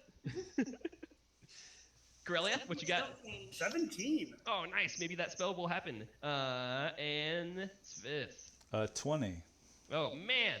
Okay, cool. So you guys all, very cinematically charge around the corner. Svif is first. There are 4 guards they're on the stairwell. Behind them is a door. You can see it almost says like in scratched off paint exit, written up there. All right, loosen an arrow, and that's going to be the deal. Oof. Nope. It's a 6. A 6? Okay, yeah. So the arrow clatters off the stairs and falls into the stairwell. One of them jumps and moves their foot, but it is a miss indeed. So on to Karelia. All right, Karelia is going to go ahead and do a little bit of spell burn. I'm going to spell burn 11 points. Okay, that's a little. Just a little. And I also get a +4 on this roll, so we're getting a +15 on my Okay. roll. So let's see what happens. I rolled a 7, so that gets me to a 22. Respectively dangerous. Was anyone else waiting for the 1, or was it just me? And what do you cast? What are you Oh, casting? sorry, this Me is too. color spray. Okay. And yeah, I'm gonna boost this up with some luck. I'm gonna get this up to a 24. Okay. So a blast of colored chaos affects all targets in a cone 40 feet long and 10 to 30 feet wide. So right now, That sounds like is an gonna- excellent prismatic spray. But... Yes. So that's going to be all of them plus Svif. Is that right? Okay, yeah, sounds like it. But Smith, if your back's turned, I'll give you that same +2 on your save. You're in the cone. It's So it's, a 24. it sounds like a pretty impressive color spraying. So Yeah. So now everybody within the cone is first off going to take a D4 point of damage. okay. So you're all taking 4 points of damage. Oh, they die. I'm They dead. die. Great. Yeah, but not just they die. Blood shoots out of their nose in such a violent high pressure torrent that you start to see colors shooting out of their eyes, as well as little motes of light are flying, reflected off of the inside of their soul and bouncing back out of their body, and that's what's doing all this terrible damage. They slump to the ground and just tumble down the stairwell. Svif, you might be taking a little ouchie here too, but I'm also out.